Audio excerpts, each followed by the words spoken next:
WTF Nation Radio. WTF Nation Radio. Whoa, whoa, whoa, whoa, whoa. Do you ever have one of those moments where you think, how the hell did I get here? Jeez, what happened to me? I was ruling the galaxy, had a cherry new battle station. I mean, this place had an omelet bar, a straight-up omelet bar. And now look, my former intern's tossing me down a bottomless freaking pit. You know, come to think of it, my whole life has been a series of what the moments. That was my out. The voice of U.S. Army, WTF Moments. This is WTF Nation Radio. This is a public service announcement from C.T. Fletcher. I will not contribute to the pussification of a nation. Get your punk ass out there and work for it, motherfucker. The bitches, they love visuals. Is that actually a picture of the Antichrist crying? I like it. It's tasty. Let's roll.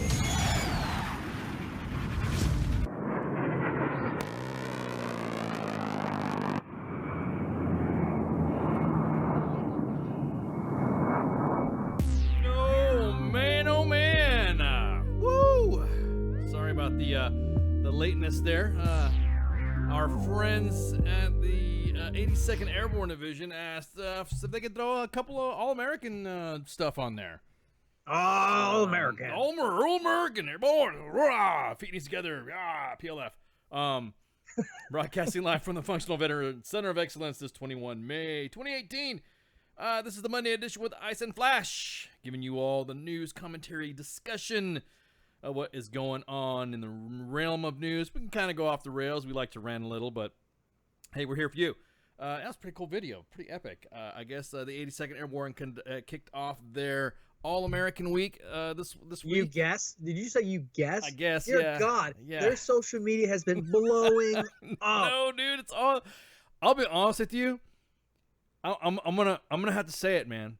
I honestly think that their commanding general and their division CSM have just like left it in their hands of their messaging professionals and just said go for it, or they're saying yeah, Roger boss, we're going good, and they're not telling them exactly what's being posted. I don't know. I don't know what the recipe of magic is.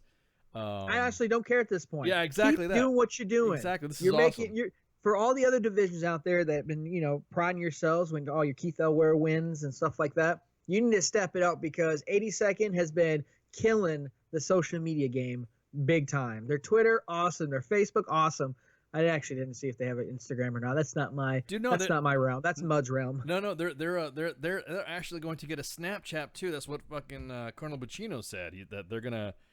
Joe came on board and said, "Yeah, he's gonna have a Snapchat." So all the crazy stuff. I guess Snapchat deletes the. I don't know. I don't have Snapchat, so I don't know how it works. It's only up there for like 24 hours. Like once somebody looks at it, it's gone. Oh, okay, yeah, exactly. So it's pretty quick. That's why all the Joes right now are using it, especially as they're Snapchatting to fellow female Joes or male Joes or whatever Joes. So yeah, it's very popular right now. So now, careful, 82nd, you might get some. Isn't that some D pics you might not be expecting? Isn't that like the Holly Madison freaking of social media stuff to get your you know what I'm saying, to do some of that woo woo woo. You get some of them side action going. You use Snapchat so that way stuff is just deleted real quick. Is that how it works? I mean, I don't. Yeah, that's pretty much. I mean, personally, I'm married. I don't care about that stuff anymore. But that's kind of what's going on. That's one way of using it. Yeah. Okay. Yeah. Exactly. Okay. So they now have I don't know how we totally went over there, but anyways, they now have a Snapchat. So the water main question. So how y'all doing with that water main there, 82nd? I guess there was they had a water main break wherever their Devils, they call it the Devil's Fountain now because I guess they were setting up some tents and they had some contracted individuals putting some tent stakes in there and it hit a water main. They used a jackhammer to do it. So of course they're just too who over there. Exactly. Just too who. Exactly. So they hit a water main and completely flooded several companies, several buildings, and now I don't know the status is. I don't know, but the videos coming in are great. I have to give it. I'm not a paratrooper. Never was. Never will be. My knees are already shot, so I'm good. But it was this morning because I got into work kind of early. I was able to watch all the videos, as all the stuff going on. It is a massive run, but holy crap! I love what people have been sending the main page of who's been falling out and who hasn't. Because I'm like, that's the perk of being public affairs. It's like, hey, are you gonna do this division run, this core run? No, I gotta take pictures. 9 times out of 10, that was the truth. Even if they're like, hey, we're gonna do a company run. Oh, I'm gonna take pictures. Don't worry about it, guys. I got it. Oh no, not only did the 82nd have pictures, they had aircraft. They had aerial flyovers and stuff. They were doing slow-mo with the iPhones. Exactly. They had people strategically placed. Now I remember how big we used to do it on Fort Hood. We had people in the cranes. We had people in little gators going up and down the line, getting all these shots. Or when we did like the core run with 3 core. But tell you what, they went all out. Rock on, paratroopers. Rock on. Well, they also had some of the old timers. You saw some old timers in their vids. Giving them a high five. Give them a hey, give them a high five as they're running. But that's what I'm talking about. Wasn't it the Force.com commanding general, like the 4-star there, or was it? And then Sergeant Major Truxell. Yeah. So like they had everyone. It was like it's like hey party. Exactly, party. It's a week-long party. So hey, who wants to wake up really early and go running? I do. I have nothing else to do at the Pentagon. Let's go to Fort Bragg. Exactly. Well, there was no zonking there. There was no zonking at all. There is no zonk today. You're gonna run. Yeah, you're gonna run. And there were some people holding up signs and all that. There was a picture on them, and one of you guys, I think you guys showed me, but they had the whole formation running, which was pretty badass. That's cool. But then they had what looked like somebody holding a donut. It was like they were like a sign, or they were a donut with feet and legs and arms and holding out a box of donuts. If you look on their page and you see that, I was like, is that really did somebody Photoshop a donut, or is there somebody in there? And then of course everyone's photoshopping that chick who called on those people who are having a barbecue, who seems to being the new meme now, of that woman who called on some that piece a barbecue. Of shit. Yeah. So no, what was funny was because there's the big formation run, and then on the bottom left, hang on, somebody just sent it to me. Let me. I hear your baby flashes running around just like mine was. Yeah. Oh my God, dude. He's just all. Well, he knows that once I'm broadcasting, he's out sneaking some stuff, and he's probably in the liquor cabinet right now. Hang on, guys. I'll show you there was an image. So there was an image. And I was saying it could have been maybe for the warrants or something like that. But there was a picture. Trust me, when you see this, you're going to be like, is this for real? Are they really? Do they really have a donut image in there? And I'm not. It is not Photoshop, from what I was told. It is a straight, legit. Somebody was in a sign. It was like, when you go and there's a new place and they're opening up the new stores or something like that, have that person waving the sign around or something like that. Oh yeah, those guys are awesome, getting paid minimum wage to just to flip that sign around really fast. Exactly. So it was something to that effect, and that's what it looked like. It looked like, but this individual was handing out donuts. So hang on, let me prop up this big picture right here. I gotta get this right because it was fucking hilarious. I was like, is that a donut? Handing out a box of donuts to people running, There we go.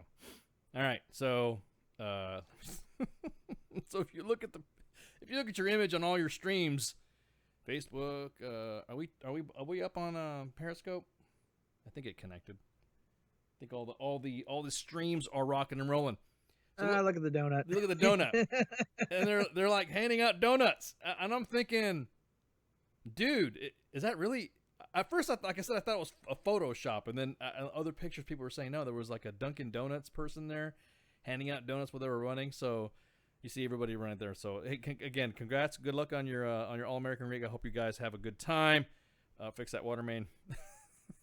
I hope you guys don't have your stuff flooded for too long. They had some events going on today too. So I just couldn't believe that was like, and I was thinking, I think Spanky that might have been Spanky. I think that might have been Spanky because she knows how she is when it comes to snacks. And you know what? I was just thinking that before you said it. Yeah, she's handing out snacks, she's wearing handing a snack. Yep, exactly. We found her. We found her. So that's her superpower. She's an Avenger too, and so. Donut man. The donut, exactly. I was just looking at that. I'm like, is that really a donut? Is that really is a donut? Holy shit! So, anyways, Like they got this cool video of the Chinook flying over. Yeah, dude. You know, oh my god, I hate them so much because they're good. They know what they're doing. No, I give them that. No, I'm not throwing a hate. I'm just amazed, dude. I'm throwing a little bit of hate. They're really good at what they do. I hate them. I'm shocked. I'm shocked at how much latitude their PA office has been. On point. On point.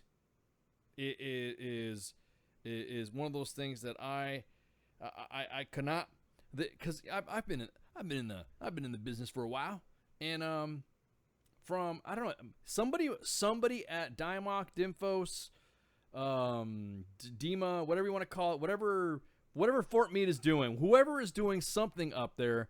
I'm glad that the doctrine has caught up to industry standard. Because now it doesn't. I'll tell you what, that's not coming from Dimphos. That's what I'm saying. That had to have been somebody who was experienced. You know what I mean? Who has already done the work before. Well, I mean, Army Public Affairs and Army social media in Army Public Affairs, I've always felt has been miles behind because we have to go through so many processes and our creativity is limited. And then if you get the wrong commander in charge, your social media program, let alone your public affairs, could be shot to hell.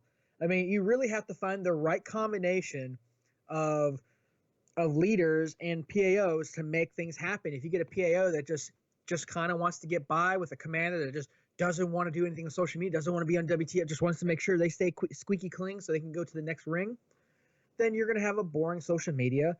But then when you have, like, we can use 82nd, you have a command that is like either I want you to go big and try things, or they're like, just do what you're going to do. It's your ass if something wrong happens. And now you got the lieutenant colonel who's actually pushing. And it's not like they're pushing the bounds, like they have half-naked chicks on these videos or anything. They're trying different things. They don't post the same thing. They do pictures, then video, then they do just like random on the street, not fully composed videos. They do a whole bunch of stuff to get a lot of reactions. And, it doesn't help that you're the 82nd Airborne, that, the name kind of gives you a little bit more following and stuff like that. I will throw a little bit of that, but it is the creativity that keeps it good.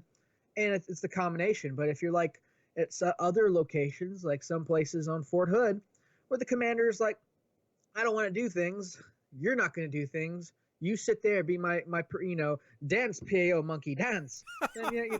Then you get boring social media, and they wonder why they're not getting any likes and this, that, and the other, being made fun of by everyone else. It's true. You're right. You're right. It's a combination. You just need the right combination of commanding commander and sergeant major, because you'd be surprised how many sergeant majors will go, yeah, I know what the commander said.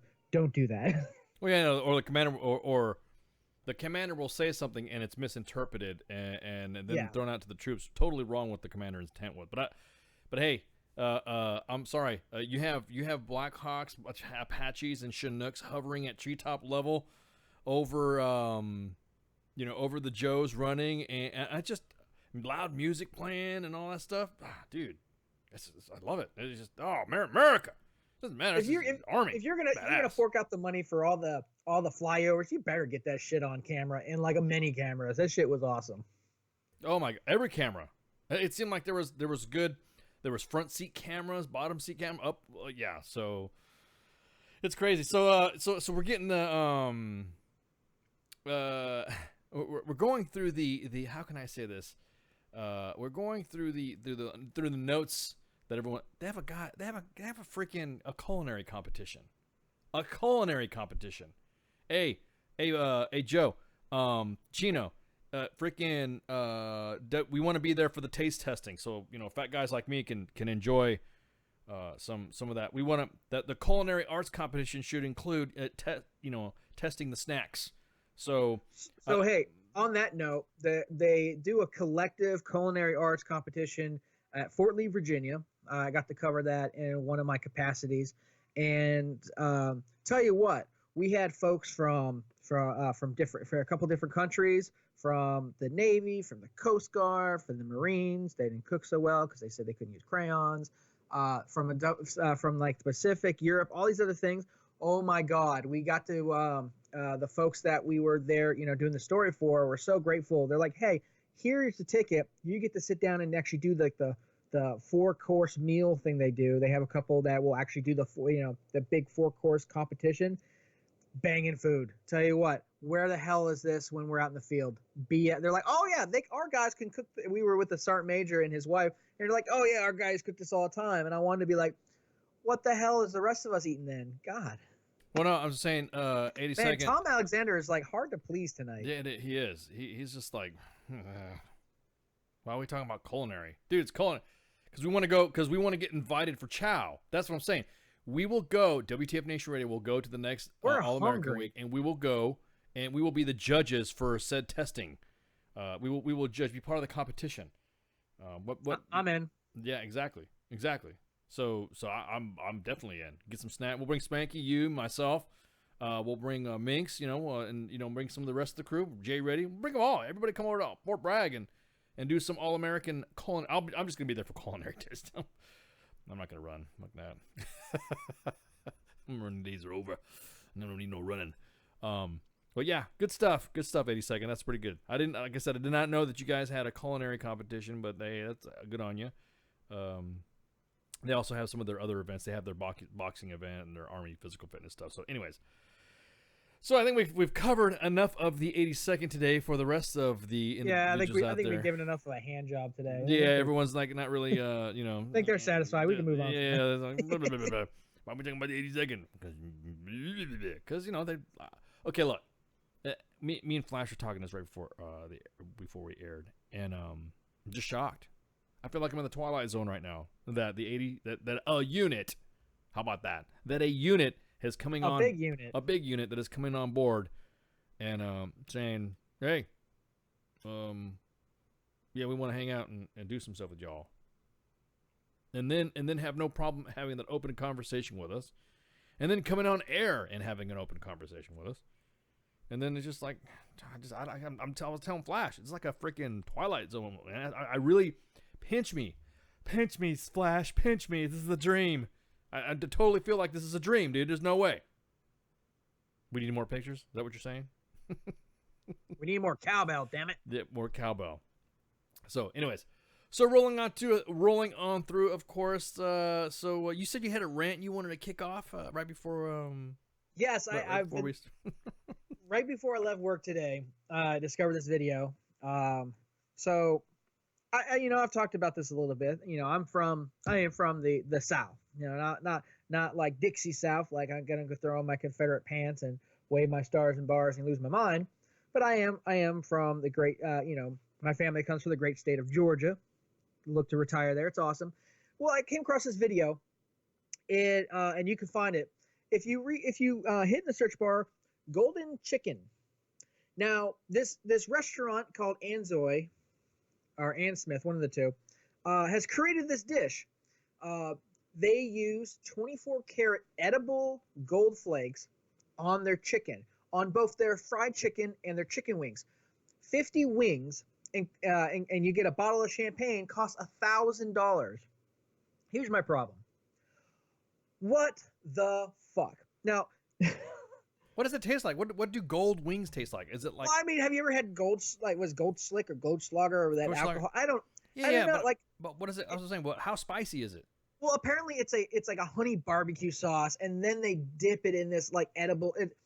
Look, in the South, pre and post Civil War, chicken is the main protein. There's a reason why. There wasn't a lot of areas to have cows. There wasn't a lot. No, there's a lot of folks couldn't afford to have cows, let alone pigs. Chicken's easy. They come in little eggs. You get a rooster, get chicken. You have a whole bunch of chickens really fast, and then you can eat them. That's why chicken is predominantly in the South. Fried chicken is a staple. To take something as holy to Southerners as chicken, especially fried chicken and chicken wings, and take it to New York and sprinkle gold on it. I don't know where we are as Americans, but we need to stop. Yeah, We need to take some time. Yeah, you lost me at freaking golden chicken. I mean, unless we it need to take some time and self-reflect on our own selves. Like, it has to be. It has to be like no. It would have to be. It would have to taste like mango habanero mixed with blazing mixed with. I mean, it had. In other words, if you're spending $1,000 on wings, it better be freaking good. You know, it better be. Not honey barbecue. I mean, ugh. It comes like they said, like Emos eat that. a 10 thing, a 10 wings cost $45, and that's with nothing else.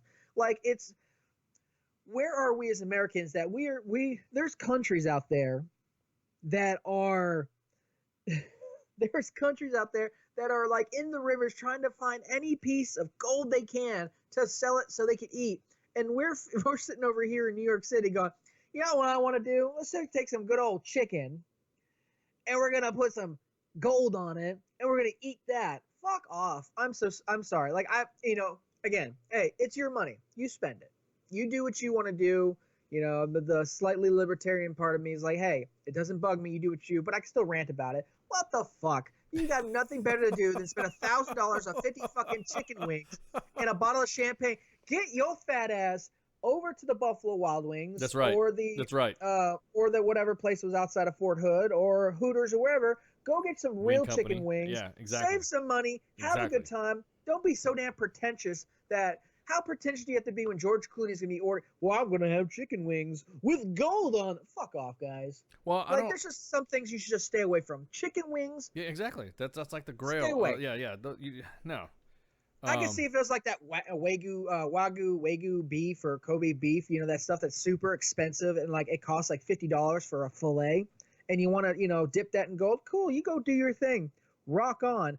But holy shit, stay away from my chicken, dudes. Stay away from my chicken. I'll come up there and take all your chicken from you. Maybe the gold too. But who says, no, hey, wings honey, of excellence. What do you want for dinner tonight? You know what? I've been craving eating 24 karat gold. No way, dude. But you know, it's apparently they actually have a certified person. Pluckers. Thank you, Joe. Plucker. That's what I was thinking of. But you know, how and they wonder why there's such a gap, and they wonder why you get a president like Donald Trump when in places like New York City, you pretty much are like, fuck you guys. You know your chicken wings that you get like 50 of them for like $15 at your local American Legion or VFW or whatever? We're going to pay $1,000 for 50 because they're covered in 24 karat edible gold. And look, my bottle of pretty champagne. Fuckers. It's a short rant today. Like, dude, it's man, you've carried it pretty good.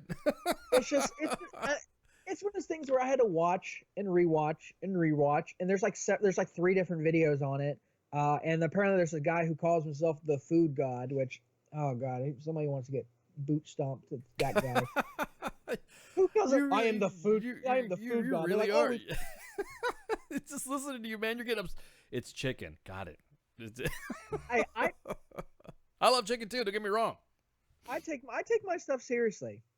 I take my stuff I take certain things very seriously in chicken because, you know, I grew up, you know, with a cast iron skillet with my grandmother before she died when I was a little kid, you know, frying chicken out of a cast iron skillet and, you know, with peanut oil because all these fuckers up here from Virginia North want to use like canola oil. Fuck off. It's peanut oil, or if you have an allergy, you're just not eating chicken. That's how it's going to happen. But, you know, it's to see it like it's sacrilege. It's like, one, the chicken doesn't, when they pull it out, it doesn't even look that good to start with. It looks a little oily. It looks like they let it, you know, they didn't do coating well enough, but whatever. But then they're like, oh, we're just going to throw some gold on it, and they're going to pay thousands of dollars. Fuckers. Tom, I'm the kind of guy that goes to the field with a belt holster of hot sauce. I was about to say. I don't.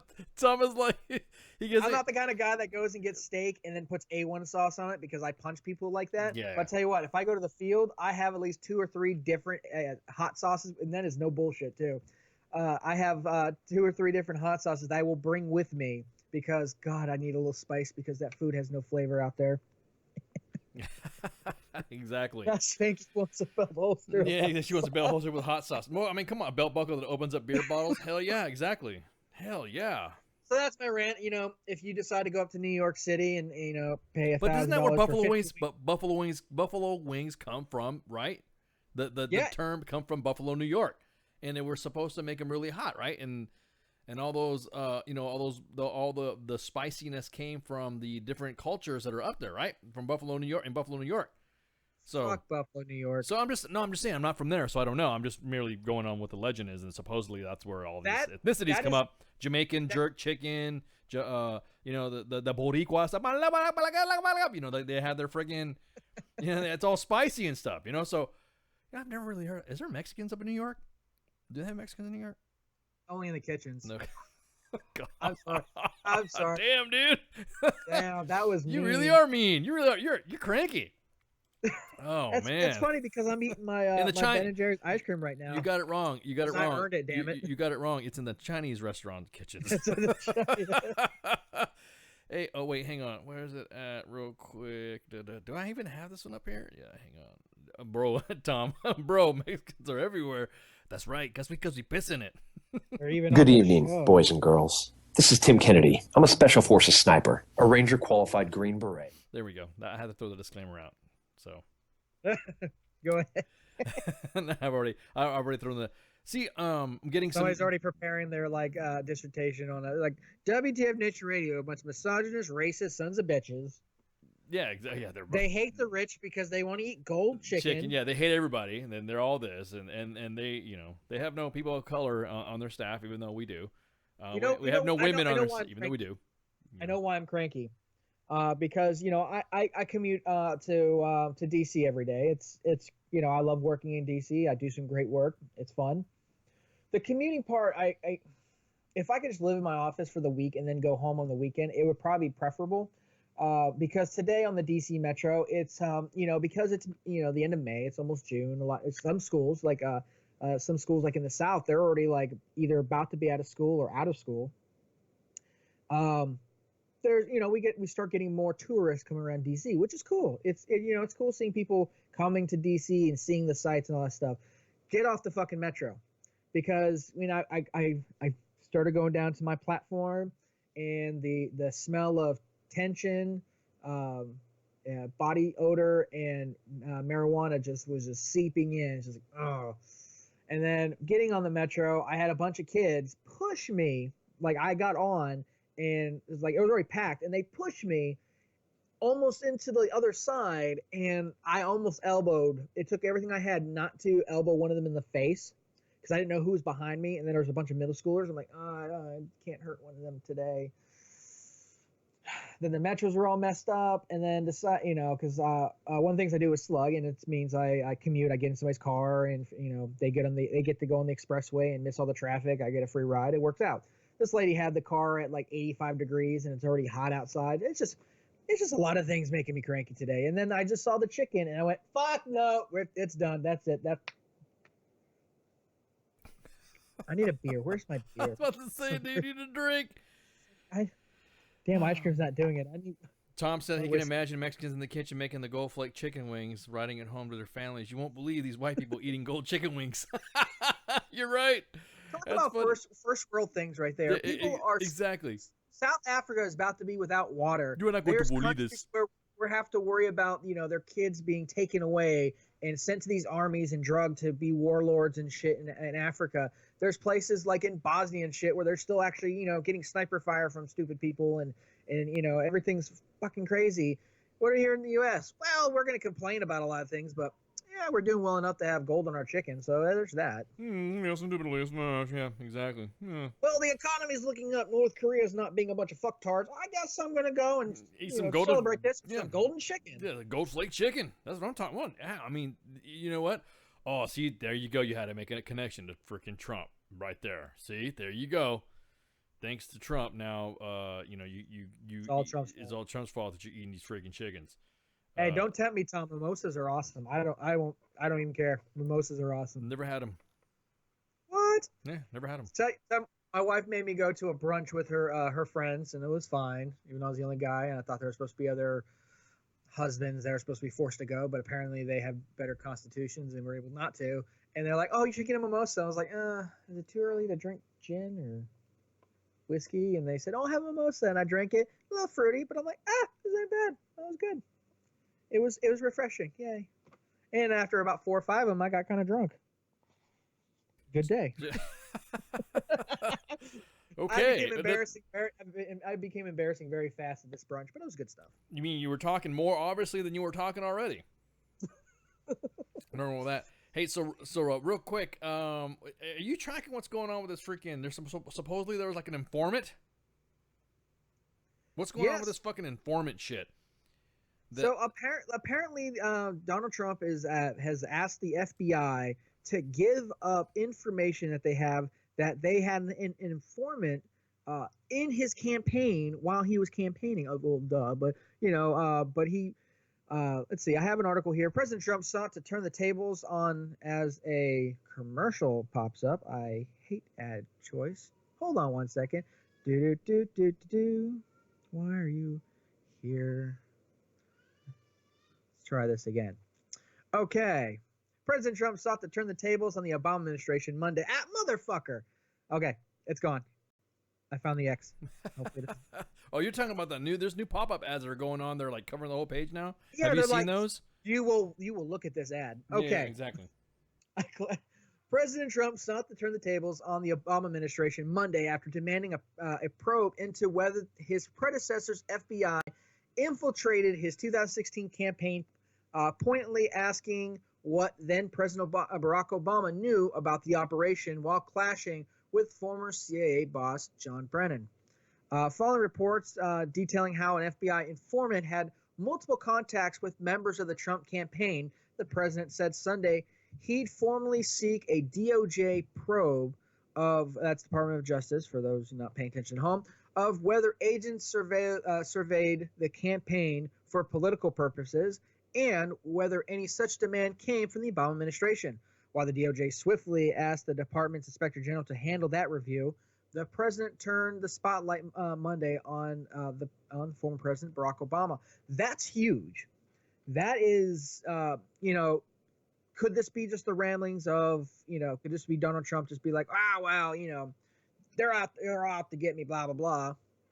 Or could this really be a gross misuse of federal employees, federal funds, and all that stuff to look into another person's campaign when you are endorsing the other candidate?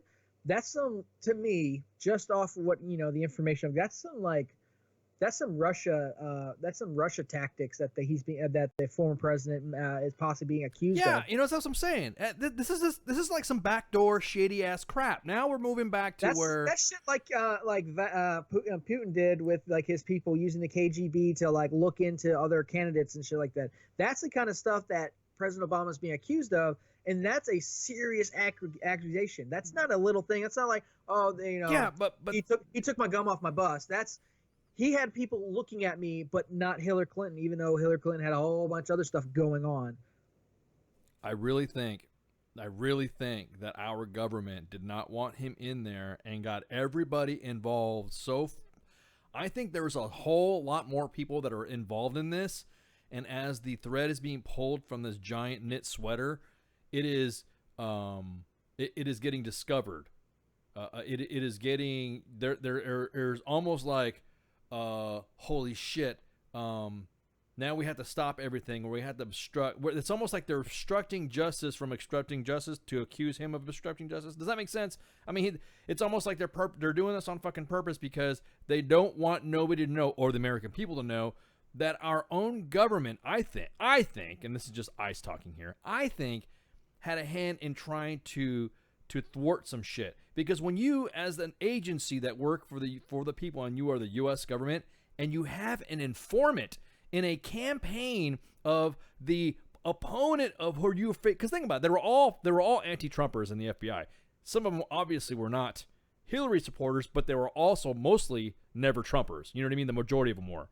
This was one of the lowest voted elections in a lot of I guarantee this in, next in one. recent history. This that next I one- can say for certain. Yeah, this next one is not. I mean, my personal feeling on this is that, hey, look, and now is the time. If you are, I'll say it right now, and it's gonna get everybody all fucking riled the fuck up, because I'm like my leanings that me and you have. Me and you are always. I think that's why me and you have a good back and forth on shows, is because we're pretty much like in the middle, libertarian, like whatever. I'm not really pushing on either. You know what I mean? It's just like common sense type shit.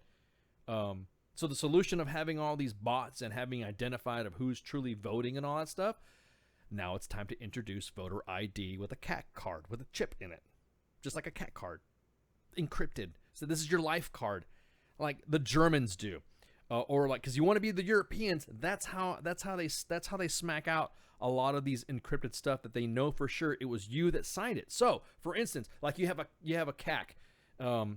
Everyone has a CAC, and this CAC has your ID in it. It has your driver's license in it. It has your voter information in it. It has it's like your life. It's your life CAC. It is your CAC of life, and that's all you have in there, because the only way to ensure that there's no bots, that it's not freaking double coded, shadowed with their super or whatever, is to have have a card, have an encrypted card with a code on it. And so that way, when I go to anything municipal or anything governmental, I said CAC, you're right, Tom. You pull out your CAC, you put it in a slot, hit your code, but bam, you just voted. That's how they're able to accurately put those numbers down about votes, right? So I think if you had that is the first step. Nobody wants to have a national ID. Well, stop talking about being like Europe when Europe has national IDs. They want what Europe has, but they don't want to actually do what Europe does. It's kind of weird. Now, Donald Trump did actually tweet today. The Wall Street Journal asked, "Where in the world was Barack Obama?" A very good question. He was referring to an op-ed calling on Obama to explain, quote, his administration's surveillance of affiliations of a presidential campaign. The column from James Freeman from the Wall Street Journal posts that Obama was likely fairly well informed about his law enforcement agencies, but said if he was unaware of the Russia probe's full history, then it would seem a public explanation is also in order about his management and about just how far the deep state went without specific presidential approval. Meanwhile, another dust-up between the president and Brennan took shape as former CIA director and now MSNBC NBC contributor warned Republican leaders in Congress not to enable Trump in response to his call for an investigation. Quote, Senator McConnell and Speaker Ryan, if Mr. Trump continues along this disastrous path, you will bear major responsibility for the harm done to our democracy. You do a great disservice to our nation and the Republican Party if you continue to enable Mr. Trump's effort. He didn't call him President Trump. Come on, dude. Yeah, enable. Yeah, exactly. I mean, granted, we talk about this. I'm not a Trump guy at all, but still, yeah, exactly. He's still the president. Exactly. To enable Mr. Trump's self-serving actions, Brennan tweeted, while also quoting Roman philosopher Cicero, "Any man can make mistakes, but only an idiot persists in his error." To me, that sounds like it's, hey, don't go down that rabbit hole. That's exactly what that says to me. And I'm not a conspiracy theory guy at all, but to me, that's kind of saying, "Hey guys, don't go down that rabbit hole because there's more," and that kind of freaks me out. Like, the president election is never going to be we're not going to make this easy. It's never going to be about anyone trying to pull strings to make sure their policy. But the whole reason why they did this stuff like that, start connecting some dots.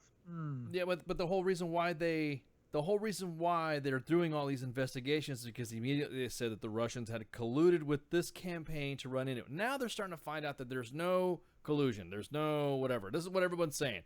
Even everyone's starting to now they're just going through rabbit holes or whatever. It's been a year. A couple people have been got in trouble for doing things they weren't supposed to, and they've either got plea deals or they've been sentenced and stuff. I think they got 2 people so far, 1 or 2. But if they really had anything, I think if they really had anything on the president, that would have been leaked out already. Oh, that's what I'm saying. They would have leaked things out a long like time everything in DC, no one can keep their mouth shut. No, exactly. Even the stuff they're supposed to be, keep their mouth shut. So I think, honestly, if they had something on President Trump, I think they would have got him already. Oh, I think so too. Well, biggest thing too is it's funny that the real deep shady shit is not leaked out, but the stupid bullshit little minute thing is made like a big deal, leaked like crazy. You notice that all the stuff that was going on here. I'm surprised. That's why I'm saying I actually think that the greater government, as far as not the government itself, but several agencies involved, were really not thinking that this guy was going to get elected. And then when he did, already started putting some shit on him to kind of like throw something and see where it sticks. And they literally, I mean, I get accusation and I get investigations. Of course, that's natural. That's the natural, I guess you would say, the natural cycle of a processes that we have in this country. But the fact that our own FBI planted an informant in his fucking campaign. Think about this. They planted an informant. The only way you can get an informant into anywhere is that if you have probable cause and you have to create a warrant. You have to have a warrant to do this stuff. That's how the small town cops do it. They gotta have warrant for this shit, to have an informant, to have somebody in there to do it because they have probable cause, and they need to do this. That right there is a Fourth Amendment violation like a motherfucker. Unreal, okay? So now what's scary is that these were the people. This is scary now, because now an informant can be put anywhere. It doesn't just have to be somebody else's campaign, because now, to use that mentality, I want to have an informant on both sides of the party now. Both parties. I want them in both parties. Why was it that the Trump campaign had an informant, but the Hillary campaign did not?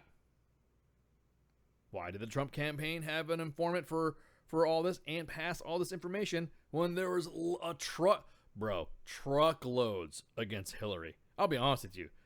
I didn't, like I said, I'm not like you. I'm not a Trump fan. I'm sure fucking glad he got elected and watch him bumbling a little bit than what was the train wreck to be elected before him. You know what I mean? That was. And quickly about Hillary, did you see the video of her doing a commencement speech at a graduation at Yale? And she made a mention. She's like, well, she said, I didn't have any cool hats like you have. She said, but I did bring this Russian hat with me. And it was like one of those like furry, like box looking hats or whatnot. Oh yeah, Bolshevik hat. Yeah. And I'm just like, the level of pettiness on this. Yes, I understand. You had bought and paid for this campaign. You thought this was over with. And I tell this to people all the time that because some of my people I work with are a little more liberal than me, or they're a little more everything other than me. And they're, I don't understand how Trump won. I have to re-explain to them. Hillary thought she won it. Hillary thought she paid her dues. She stepped down when Barack Obama first, President Obama first ran, when they were running against each other. She stepped down knowing she was going to get a cabinet position. Was it a House of Cards seemed less like fiction and more like a documentary? Because it's like all these things. It makes sense. She stepped down and she got the Secretary of State to pad her resume because she had, she's a senator, Secretary of State. She had all this stuff. She had the pedigree. She thought she had this. That's why she campaigned in the same area: San Francisco, Seattle, New York, Los Angeles. Places she was. Didn't play. Everyone's like, all the popular vote, and I have to keep explaining to people. She lost because she thought she had in the bag and that she had bought these votes, and she didn't. Weirdly enough, she didn't. But the level of pettiness on this woman, granted, you lost. That sucks. Go away. I mean, yeah, dude. John Kerry. John Kerry's still around. He picks up a job here and there. As Secretary of State and shit like that. But the man, after he lost, he kind of like he did a little bit of the roundabouts, and then he kind of drifted off until he got his next calling. Like, Hillary, you lost. I'm sorry. I don't know how. We just explained it. You decided to phone it in, and you lost to Trump, who didn't want to phone it in. Granted, it was it was like choosing between as quote South Park, a shit sandwich and a douche. Yeah, exactly. Which do you want? It was just bad either way. Exactly. Either way I looked at it, I was like, Well, no, but again, who's that libertarian guy? Vote him. My dad got Gary Johnson, dude. Gary Johnson. You voted for Gary Johnson. He smokes weed. I'm like, Dad. Yeah, exactly. I'm like, You not know what your daughter does in Austin, Texas. Exactly. Oh, you don't. Why are you not doing? You know, because you know the Gary Johnson was not a well-funded Trump, if you look at it, because he was not in tune with politics. He was a common sense guy. He did not want to have to do anything with the bullshit. If there was something that he saw that needed to be cut, he said he would cut it. Like I said, I guess you would say he's a lower finance Trump, a version of Trump, as far as the some of the things, because Trump just doesn't want to deal with it without grabbing the pussy. Yeah, exactly. He doesn't want to deal with it. Trump's just like, fuck, I don't want to deal with that shit. Fuck that. Well, you can't just do that. Now I'm noticing that his tweets are now starting to get smarter, because you notice he's not tweeting a lot due to the fact that he's almost causing irreparable damage to the fucking Korean peace process, and so now he is. I think now he is starting to become more seasoned about protocol, about not shooting your fucking mouth off. But I still like the fact that he's shooting his mouth off unfiltered. In other words, I don't have to worry about going through a press secretary. I don't have to worry about going through a chief of staff. I don't have to worry about going through the fucking all the news outlets, Fox, MSNBC, CNN, CBS, ABC. I don't worry about them. I just got to go at real Donald Trump on his fucking Twitter, and he'll just say something. And you're like, wow, fuck yeah, dude. He said it. Gary Johnson was the same way, but he wasn't funded. There was just a lot of comment.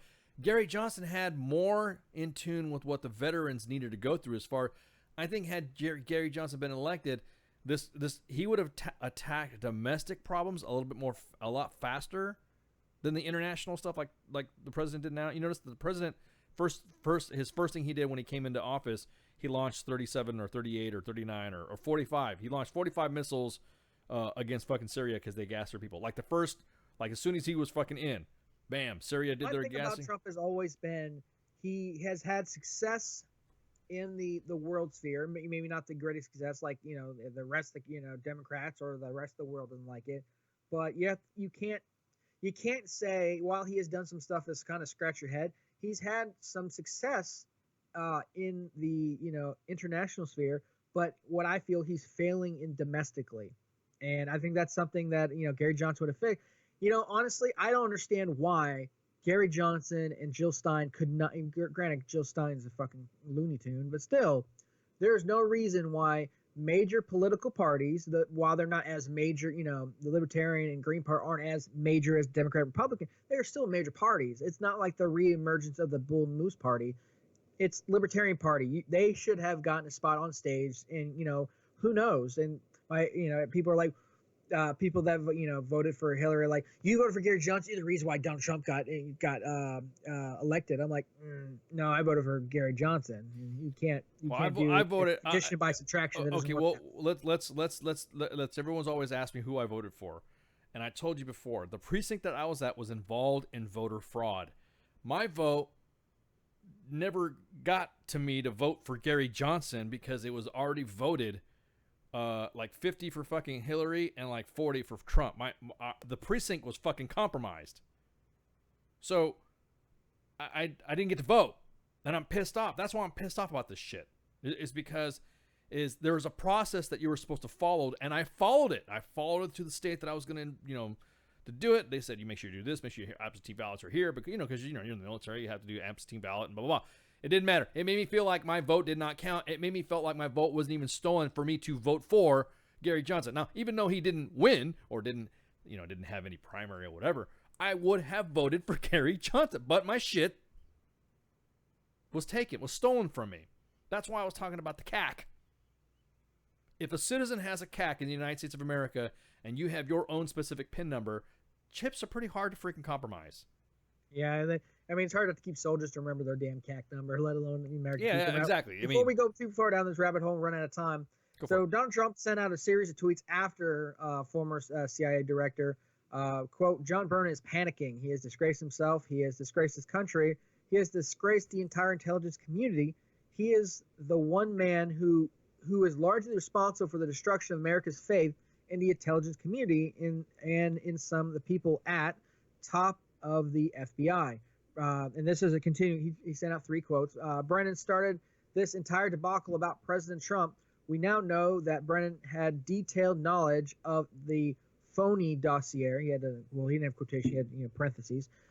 He knows about the dossier. He denies knowledge of the dossier. He briefs the Gang of Eight on the Hill about the dossier, which then was used to start the investigation about Trump. He refers to himself in the third person. Maybe somebody's writing it for him, but it's a little weird because I'm really reading the quotes or the tweets. It is that simple. This guy is the genesis of the whole debacle. This was a political hit job. This was one, not an intelligent investigation. Brennan has disgraced himself. He's worried about staying out of jail. The precise origins of the Russian probe remain unclear. Officials have previously pointed to the comments Trump's advisor George Papadopoulos. Dear God, Papadopoulos. I think it's Papadopoulos. Papadopoulos. Allegedly made about Russian dirt Papadopoulos. on the Hillary Clinton as touching off the investigation in July 2016. A House GOP memo released earlier this year affirmed this timeline. But reporting over the weekend in the New York Times and Washington Post said an informant was also talking to Papadopoulos and other Trump figures 2016. I'm just going to say his name like that now. The details have raised questions about what prompted those contacts. It's dirty. It to me, it's I don't know. Whether it's true or not, no, it doesn't matter. It's dirty, and that scares me. No, but that's not what we should be doing as a country. As a country, we don't do that as a country at all. Papadopoulos of excellence. Papa excellence. Papa excellence. We don't do that as a country at all. We welcome, we open, embrace the new administration and not provide any hostility to it. Period. We don't. In other words, it's like it would be like us as soldiers doing something against both parties, against whatever to prevent one from having an upper hand. Now, as far as granted, Obama didn't come in without any kind of troubles. There was the whole birther thing, the whole birth certificate, and that kept going on and on. But compared to what Trump has gone through, I don't think any president that comes in doesn't come in without some kind of opposite side shenanigans. But Obama started off with getting it pretty bad. I mean, Bush Jr. didn't even have this kind of stuff. But then goes to Trump, who all of a sudden, as soon as he takes office, is under investigation for Russian stuff. It's like the man just got the job. Could you let him put pens in his desk? It reeks of like croniness. It reeks of just the like something you would see out of a movie, not something that we should be dealing with as America. We have other things to really be dealing with. The DOJ has other shit they really need to nail. We need anybody who got involved in this stuff. I'm telling you right now, the decision making to have put an informant in the candidate Trump, his campaign is seditious and almost treasonous to the processes of our country. Period. It really is, because honestly, it sounds like if former President Obama knew about this, knew that there was somebody in the campaign for the FBI, that does sound like something he should almost be brought. They should be brought in front of a committee, let alone maybe face charges. I mean, that's got to be wrong. Granted, it is wrong. I'm not a political expert, and I don't pretend to be, but to me, that if it walks like a duck, it quacks like a duck, it's probably a fucking duck. It sounds like there's something illegal. That if any of this is true, it sounds vastly illegal. And honestly, regardless if you are former president, regardless if you and your wife signed a deal with Netflix to make to produce a whole bunch of stuff, doesn't really matter. Bro, it's still bad. It's still wrong. There is no walking like a they all look like fucking platypuses, and a platypus only looks one fucking way, and it's all those seditious, treasonous bastards that were trying to stop a process. I don't care about who was winning. I care about stopping the process. That's what pisses me off about working in a multi-star headquarters, is that when we talk about doctrine or we talk about regulations or we're talking about the enforcement of policy within the command, it pisses me off that there are people who are not looking at that process, or they're not looking at that regulation. They're going off their own emotions, what they feel, as opposed to what is correct. And that's what pisses me off. And I'm telling you right now, I want now, I'll be honest with you, the fact, and I'll say it right now, the fact that there has not been more outcry is shocking, which is which is the reason why. And this is all full circle because we're gonna talk about the school shooting because it happened over the weekend, or we're not. We're gonna talk about school shooting. Were we gonna talk about that? We were gonna talk about something else, but you want to talk about school shooting? There was a school shooting. The kid didn't use an AR. Everyone's still trying to tie. Oh, we can talk about the article where we'll talk about. We've got stuff to talk about with that. Okay, there's some ridiculous media reporting on that. Well, let's take a break right quick because it's already the top of the hour, and this is getting me riled the fuck up, and I need a drink for it. So, so everybody, shots, and then we'll be right back. Shots. WTF Nation Radio. WTF Nation Radio. Take it from me, Ice. You can't just float around space not caring about stuff forever. The voice of U.S. Army. WTF Moments. This is WTF Nation Radio. Shit in the bed.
If you bleed, you won't feel it, and you won't see nothing at all.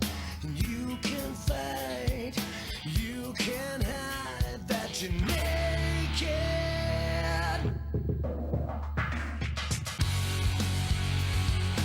If you bleed, you won't feel it, you won't see me at all.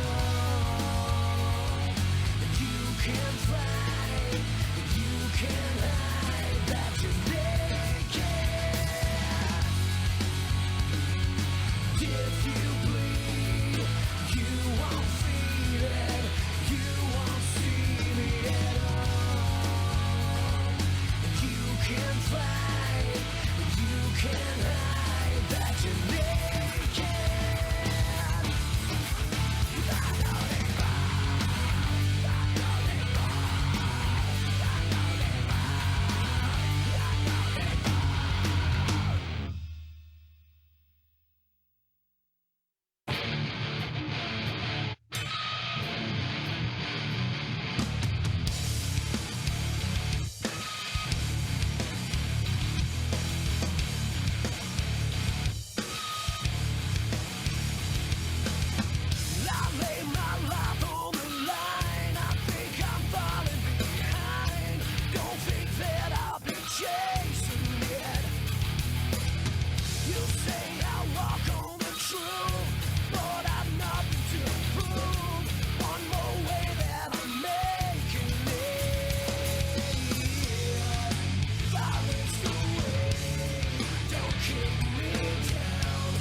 I am here determined to stop this future atrocity. This station is now the ultimate power in the universe. I suggest we use it. The voice of U.S. Army, WTF Moments. This is WTF Nation Radio. I find your lack of faith disturbing. Good evening, boys and girls. This is Tim Kennedy. I'm a Special Forces sniper, a Ranger qualified Green Beret, a UFC fighter. Please listen to us and the shenanigans that we're going to say. We will insult you. There will be racial slurs. We will be sexist. We will offend you. But there will be magic, and a unicorn will be raped. So enjoy the show. Thank you for listening on WTF Nation Radio. And we're back. Part 2 of the Monday edition with Ice and Flash news commentary discussion every Monday. Hey, welcome, Monica. Welcome to WTF Nation Radio. I'm Ice, and we always engage inside the chats of all streaming softwares that we have and platforms, whether it be on Periscope, Facebook Live, or Mixer. You can catch us on WTFNationRadio.com to download any of our podcasts that will also be downloaded into the iTunes app or Google Play. And Janis Joplin? Yeah, okay. So everyone was asking who was that. That was June Wolfsburg. And she heard us, WTF Nation Radio, and she was listening to our show, one of our shows. I think it was Tied Up Tuesday, or it was Saturday Night Savvy. One of the shows that she was listening to, and she thought it was hilarious and you guys are funny. Because we have now, she said you guys are great, and I'm in a band, and I'm like, okay, cool. And then she's like, here's my music. She is in the second hour of excellence. What's up, Heath? She's in a good band. She doesn't suck. And so hey, you got any music? And let's hear it. Give it here, and I'll give you some free time. I don't care.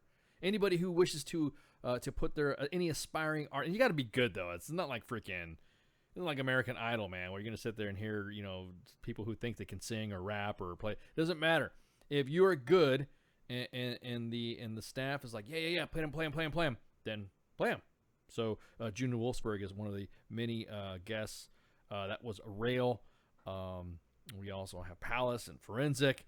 And so they come on at North Till Dawn. So they give us our music. They give us our bumper music, our atmosphere music. To provide you the WTF atmosphere for the WTF Nation, we give it to you. So we're able to give you guys entertainment while we're on break. So that way, what's his name? I was going to say Tupac, but he's dead. Tech 9 gave us permission to play some of his music, and that seems to have not played. He was supposed to come on, but he didn't come on. But that's another story. That's another story for the. It's like being stood up. Let's put it that way. So, anyways, so that's who it was. And yes, Janis Joplin. I don't like her singing. I don't know why. Everyone liked her songs. Everyone heard her voice. So to compare Janis Joplin to June Wolfsburg, no comparison. I like Janis Joplin because her voice was the essence of marijuana and bourbon. No. See that? No, she doesn't. Because doing what we do, we have to be open to all types of music, right? We have to be open to whatever. So we can't just You're just not open to Janis Joplin. I just don't like her. Yeah, for just some reason, just doesn't. I don't know. It just doesn't do it. I think June Wolfsburg sounds better than Janis Joplin. I mean, I don't know. Just sorry. I mean, and she's she's hot. So. Not to separate, but everyone is so nice on the chats.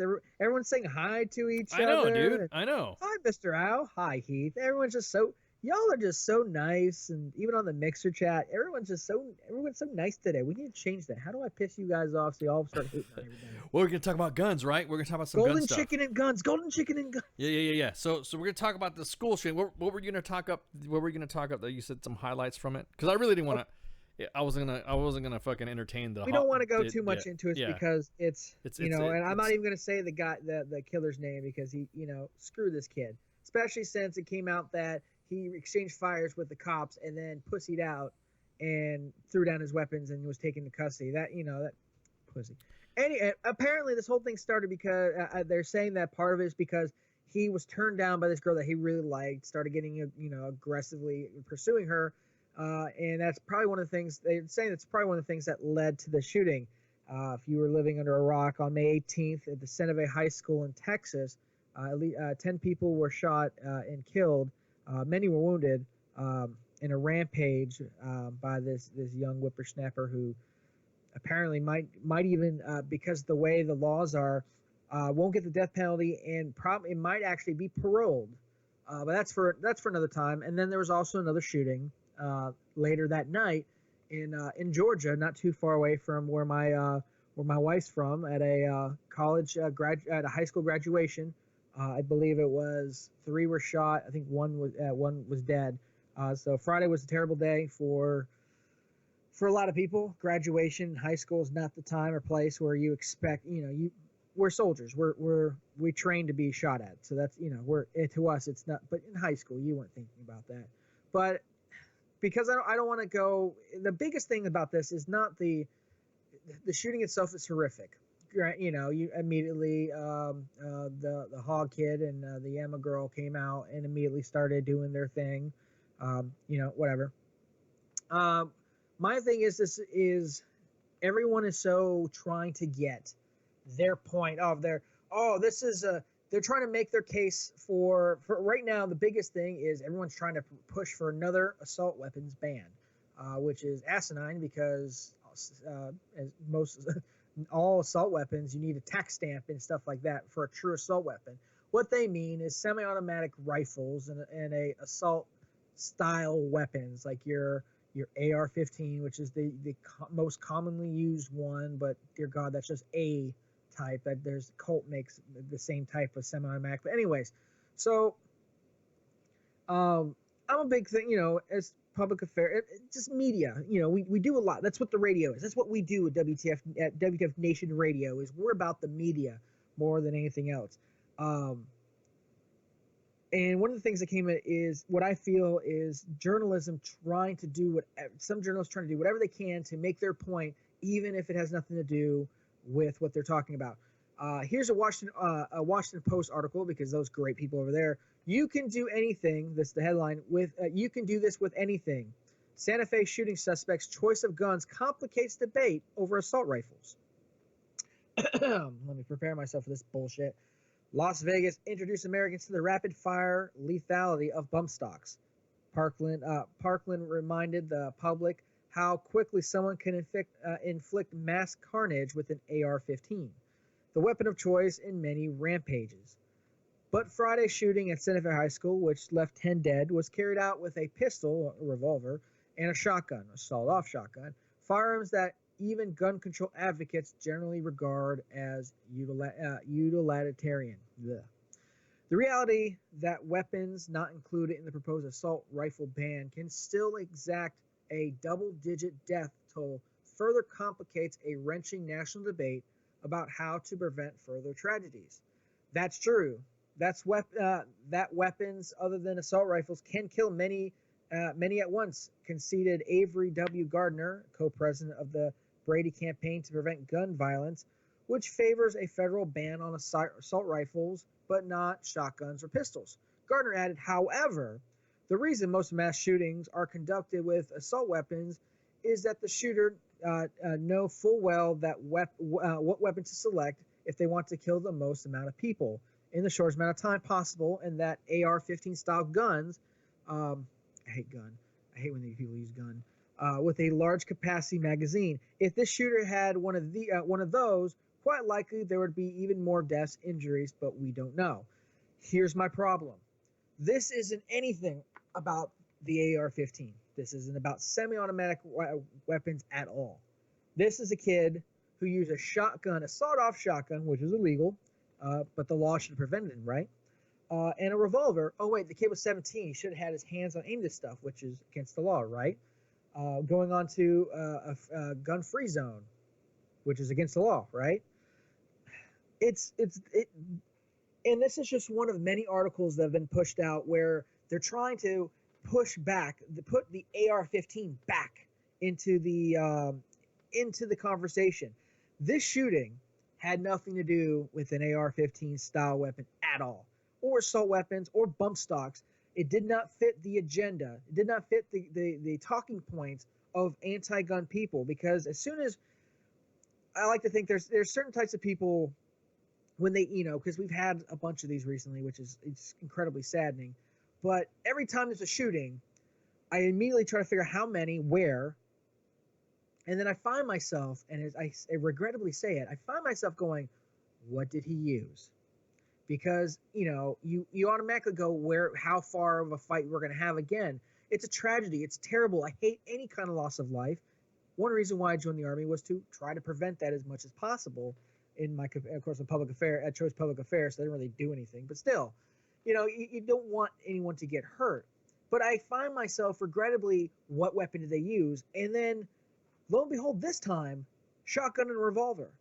Okay, we're going to have, if they want to have a gun control debate, we're going to talk about the gun control measures today that should have affected this kid and this rampage today. And it's journalism like the Washington Post and this writer and several other outlets that have decided to take that and, hey, we're going to make this assault weapons back into the conversation. Even though a sawed-off shotgun and revolver was used, we're going to say how he could have killed more with an AR-15. It's dirty journalism. It's disgusting journalism. You don't take these are the facts. Every situation that everyone is not looking into right now, currently, every incident of youth violence that are now acting out on youth, nobody wants to say outwardly what it is, and I'll tell you what it is. It is worthless fucking parents that don't punish their kids or don't hold their kids to any type of level of standard because they need to go get to that next yoga class, or they need to go and do the soccer. This is resulted into the output of what this is what happens when you have soccer moms, and this is what happens when you don't have dads in their family, and this is what happens when you don't apply fucking, like it says in the chat right there, belts to asses. When you're no longer allowed to discipline your child, and that has been taken away from you because the child now is living with impunity in the house from the parent to prevent from doing anything, because teachers and the schools provide so many resources for these kids to lash out against their own parents, to where the schools, the districts themselves, turn the kids against their parents when they're trying to do whatever.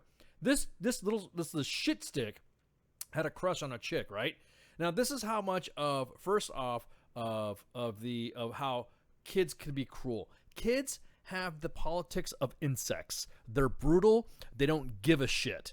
And so what they don't realize is that because of this, what would be expected in their house, because they get to lash out at their parents in their house, don't realize that you set off a ticking time bomb when he was spurned on the advances of a girl who stood up in the middle of class and embarrassed his ass and said, "Stop it, I'm not interested in you anymore, and leave me alone."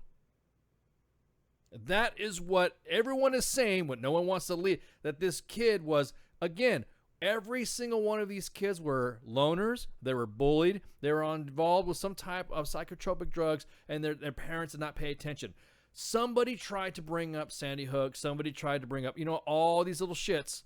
I keep going back to this. It just feels like I'm on the tail end of Jay Reddy's Saturday Night Savagery when it comes to these conspiracy theories too.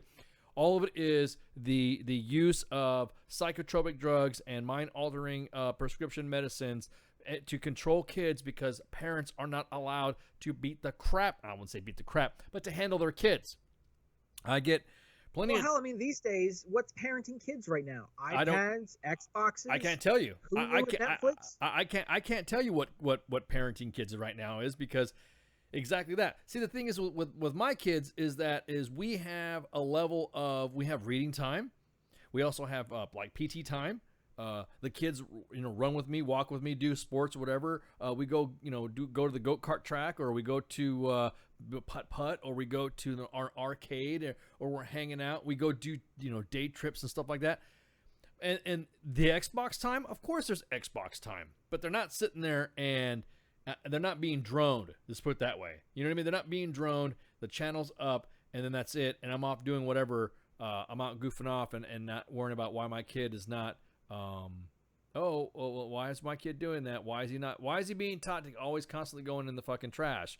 Well, it's because you have the fucking TV on and you have it on a kid's show repeating on repeat, and you let him own the fucking, you let him own your house. Now, there are children with special needs that have auditory sensories, deprivation, and they need some of that stimuli to help them develop. I'm all for that. Busy boards and stuff like that. I'm all for it. Trust me. That anything to help the child develop mentally, so that way he could roll right into a society as being like us, common sense thinkers and all that. That's fine. But when we don't know how he got the gun. What do you mean we don't know how he got the gun? That's the parents. I'm honestly, like I said, everybody involved that should have been involved should be hemmed the fuck up every time a kid does something, because Emma Gonzalez, that freaking bald chick that's like one of the Parkland survivor, no one said anything about her fucking bullying fucking the kid who shot up their school. Allegedly bullying, because then another report came out saying that people that were saying that she bullied the shooter were incorrect. Those other stuff. I know, and I count myself very blessed that that I have a job that allows me and pays me enough where my wife can stay at home with the kids. Not that I'm forcing her. Let's put that out there before any like third wave feminists start coming after me. But my wife chose to stay home with the kids, and she loves it. And I love that my son and my daughter aren't in the care of other people that might just be like, here, go watch this TV, and I'm gonna go play on my phone. I won't say that, we're starting to see the generation of the participation trophies. Oh yeah, this is it. This right now we're doing it. We're seeing it right now. We are seeing the actions, and that's what people are. They're not connecting that link. They're trying to connect all these other links, but stop at that. Everyone gets a trophy. They don't want to go after the underlying cultural and society issues that I really feel that are there. They're trying to go for the easy fix. Like people are like, oh, let's go for an easy fix, meaning like the assault. They're talking about like any kind of gun control measure, and I'm like, see, but even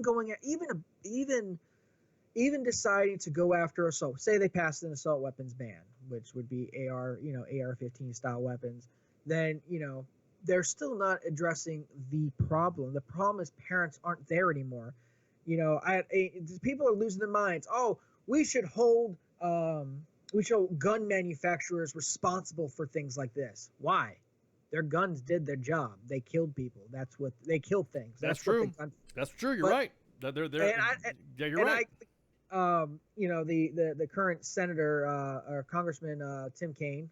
You remember him as the former vice president wannabe. It's like he keeps putting out these things. Oh, we should do this, that, and the other. And I wrote, you really want to hold gun manufacturers responsible? That's a fallacy. That's stupid. And people started, cars are supposed to be able to be safe, or made to be safe. So they're not safe. When something fails on a car, nothing failed on the AR-15. Nothing failed with a shotgun. You can't hold them. But while I do not support, holding the gun manufacturers responsible, best believe we need to start holding parents responsible for this bullshit. Granted, you can't. Your kid can be two-faced. They could be at home and they could be like a little saint, like they're a little missionary. They're a little a Mormon missionary, go all happy and knocking on people, telling them about Jesus, and then they could be at school and be totally different. I do not hold parents accountable for the most part, unless it's like, oh yeah, everyone knew that this kid was a complete asshole. The parents just ignored it. But when you leave your weapon around, don't matter what your kid's age, so your kid can get to it, you should be held responsible. So I completely, we need, I guarantee if we start holding some parents' feet to the fire, best believe people will start falling in line, at least try to, on the back end, because my shotgun's locked up. All my weapons locked up. I constantly remind my 11-year-old daughter that, because she's the only one who knows that, my son doesn't really know what these are, but they're not for he can even really see them anyways. And I remind that they, if you see it out, you do not touch it, you do not go near it. But I hands-on parenting. We're failing this. We don't have enough parents that are, and it partly because everything's so expensive. Everyone's got to work 50 hours a week, and you don't get to spend time with your kids, and then you have to fight the social media and the phones and all this other stuff. Say But- no. Say but no. parents but parents, that's not an excuse. Say no. It's very easy. I remember when I had the N64, and I had my N64, and all I wanted to do was go after school, go up in my room. I want to play Empire Strikes Back, or when I traded it for a Sega from my cousin, I wanted to play Sonic and Knuckles and the Lupinella baseball game. We're gonna go play catch. Even as a recruiter. You're a recruiter? Speaking of that, my dad was a recruiter in Massachusetts for about 5 years. Even as a recruiter, back when I barely ever saw my dad, because he was always working. Like, he came home after, but when he was home during daylight hours and I was up, he would take me outside. It doesn't matter if it was light out or if we're going by street light, and would play catch with me and talk to me and see how I was as a boy and as a future man.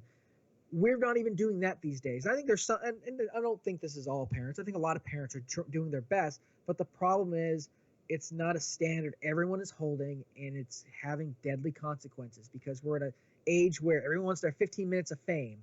Everybody wants to be popular. Everyone wants to be in the news.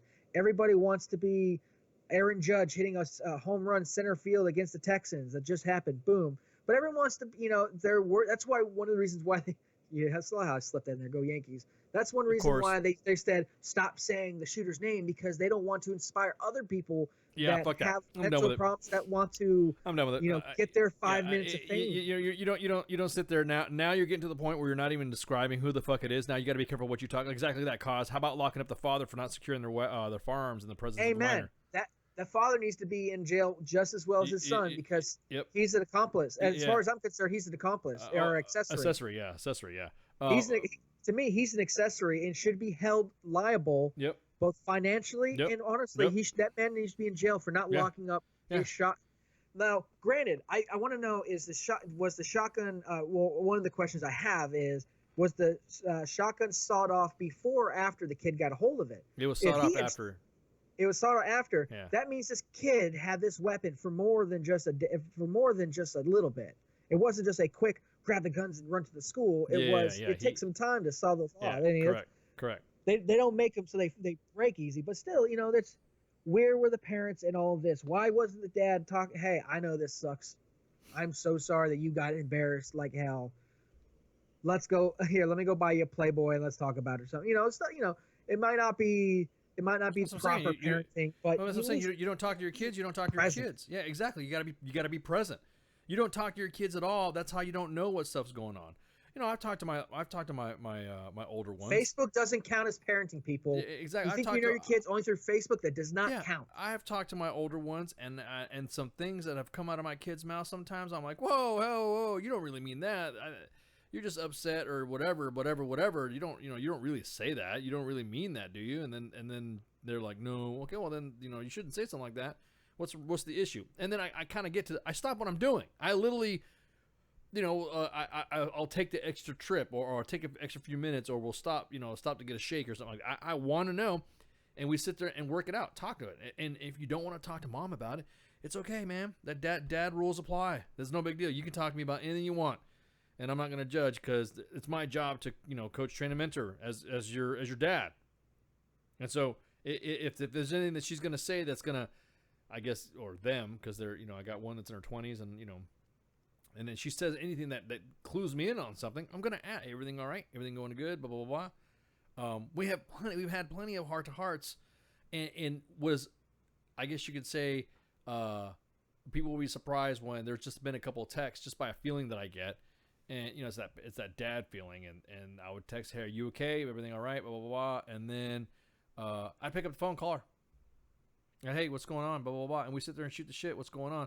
And then there'll be something that's curious that I want to ask her. Hey, is blah blah blah, and that right there carries more weight than you being judgmental, than you being interrogating. Because look, your kid is not going to be like you. As much as you want to be, as much as your kid.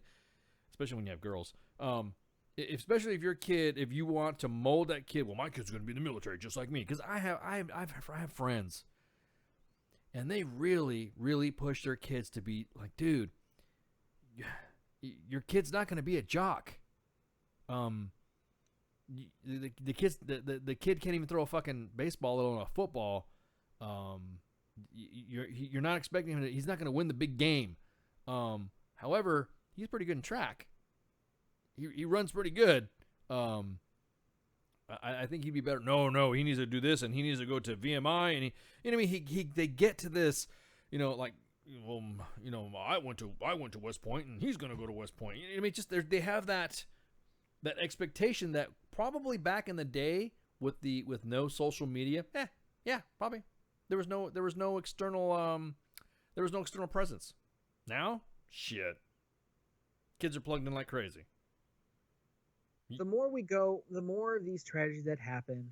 Granted, I pray every day. Yes, I pray that these things stop. That but I'm also a realist. They're not going to. The pattern that the pattern that keeps happening, and maybe parents will start cluing in that they need to start taking responsibility. You can't blame. It's just like after Columbine, they started blaming violent video games. Weirdly enough, even though I was really young for that, reading back on it, there was a big push against violent video games and Marilyn Manson music. Blaming other than the parents, blaming other than how they were raised, blaming other than being a part of their lives. Yes, your parents can only do so much. And I don't put the burden 100% on the parents. You can only do so much. But if you start being in the kid's life from the beginning, they're less likely to lose their shit later on. You can't start being a parent when they're 18. You need to start being a parent from the start. You can't be a phone-in parent. We have the babysitter, or we have public schools that can babysit and stuff like that. No, be a parent, but don't be their friend. Be a parent. I mean, my dad was hard on me. And if my sisters got in a fight with me, and I had to roll with them, you hit me, I hit you, and they would smack me, I'd smack them back. My dad would smack me. You do not hit girls. Like, he was very, he was a hard line. A lot. He kept this. There was a standard. If I didn't meet it, I got in trouble. Grades and everything. If I didn't run out a ground ball in baseball, he would let me hear about it, because he would say that it's me not fulfilling my obligation to my team to give 100%. Stuff that I still carry with me today when it comes to like giving 100%. Because yes, I'm already out. Like, Lord knows I'm not the fastest. I was definitely not the fastest kid on the field, but I didn't give my team 100%. That's the standard. It was later when I went to college and when I joined the Army, the dynamic has changed, but we've already had the basis of this is my dad. And I always know if my dad gives me the dad, like, this needs to happen, then this needs to happen. This is my dad talking, not my friend. And that dynamic will change eventually. But when they're in high school, when they're in elementary school and middle school, you need to be there as a parent, and you need to also take care of your own shit. Because if you're so damn irresponsible that your kid can apparently easily get a revolver and a shotgun and enough time to saw off the end of the shotgun, then yes, you have failed as a parent. Going to jail, good luck to you, because I'd feel no sympathy for that person. Because you could not lock up your shit, you could not maintain personal accountability on your weapons. 10 kids died, and a bunch got injured, and a bunch are scarred for life, because between that and you not exactly. being with your kid, guess what? Combination that kills. And I'm not trying to be funny with that. But this really hurts. I hate, and this is so bad. This has been such a big thing in my household. My wife is like, me and my wife actually have arguments about her wanting to homeschool her kids, because she's so afraid that somebody who isn't parenting their kids and who isn't taking the time with their kids is going to raise a kid that could do this at a high school or a middle school or something like that. And, me and my wife constantly have to argue about it, because I went to public school. I learned social skills in public school. I learned being bullied. I learned to fight back. I learned a lot of things in public school that I wouldn't trade away. But then my wife has a point where it's starting to feel like it's getting unsafe. And And weirdly enough, there was a study, there was a statistical thing, I forget which university, that actually the number of homeschooled kids are on the rise. Yeah, so I was much about to so say. they're actually there's so many in some communities that they're holding their own homeschool prom. Yeah. That my sister-in-law, when she was my wife went to public school. My sister-in-law was homeschooled. When she got to her high school level, they had the high school like groups. They had all kinds of stuff like that, and then they were actually allowed to go to the prom and homecoming and stuff like that too. But I also feel that she has also lacked some valuable social skills that I think you learn in a big environment. So that's, because of all this stuff, because of people, and it's a combination of things. It's not, we have so many gun laws right now. Oh, I don't want to hear about. That's what I'm saying. I don't want to hear about that shit anymore. All of them who's doing it, no one's. What I'm saying is that no one is looking at the fact that these are fucking teenagers doing it. These are little fucking. They got mental shit going on. They're on medication that they can't even count because their parents medicate them because there's something wrong with Billy. No, Billy needs to get his fucking ass whooped and get his fat ass up to fucking school so he can go do his fucking homework. That's what Billy needs to fucking do. Don't give him meds because Billy thinks that he's, oh, well, no, it is not, nobody's not seeing the fucking trend of like you said, absent parents. Adam Lanza was locked in his goddamn basement for fucking ever a day and taped up his fucking windows and was amassing an arsenal because his mom didn't want to piss him off because he was involved in a fucking custody battle too. So a lot of this stuff it's a recipe for this. It is going to happen. I guarantee it. The next one that happens will be another fucking teenager shooting up a fucking school. Why? Who has fucking problems of a parent not getting involved. And that's what I'm. It's almost like the 82nd letting us being cool with us. Am I living in the Twilight Zone right now? Is nobody not seeing this? I feel like Mugato on freaking I feel like I'm Zoolander. taking crazy pills. Exactly. I feel like I'm taking crazy pills. You know what I mean? It's the same fucking look. It's the kids. These are kids doing this. These aren't guys. You don't see a normal kid you don't see a kid that you say, oh, there's never been this kid was so normal. I never would have expected this. And he just got a gun and shot people. It's always the ones that have that if school administrators actually paid attention, if the adults paid attention, if the parents paid attention, realized, oh man, Billy's been kind of spiraling. Billy's been acting a little off. Do you not? I mean, we as soldiers go through, we have ACE and, we have all this different training on how to, for suicide and stuff like that. But there you go. You can almost, the same kind of stuff you see in you start to see in these kids. Yeah, you're right. But let's look at the majority. Now let's talk, and I'm glad you brought that up. The majority of who's doing all these mass shootings, kids, right now. I'm just saying lately involving kids, okay? The most suicide, white males of around my age group, in their 40s and up. Now, and of course, I'm talking about the veteran class. I'm just talking about society in itself. I will, of course, I can narrow it down and discuss who the statistics in the veteran or the active duty community. But I'm just talking about in society in general. You don't see 30-year-old dudes, 45-year-old guys going to a school and shooting it up. You don't. You see entitled little bitches who go over there and fucking because they're fucking cowards, and because they didn't get their fucking way the way they did it. You know what? And they don't have a parent who doesn't know how to parent.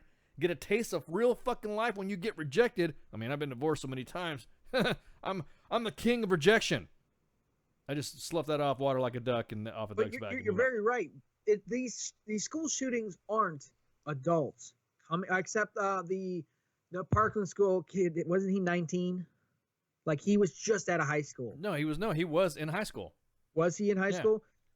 Like he was a former. You don't see random guys that have like lost their shit and like that Michael Douglas movie, Falling Down.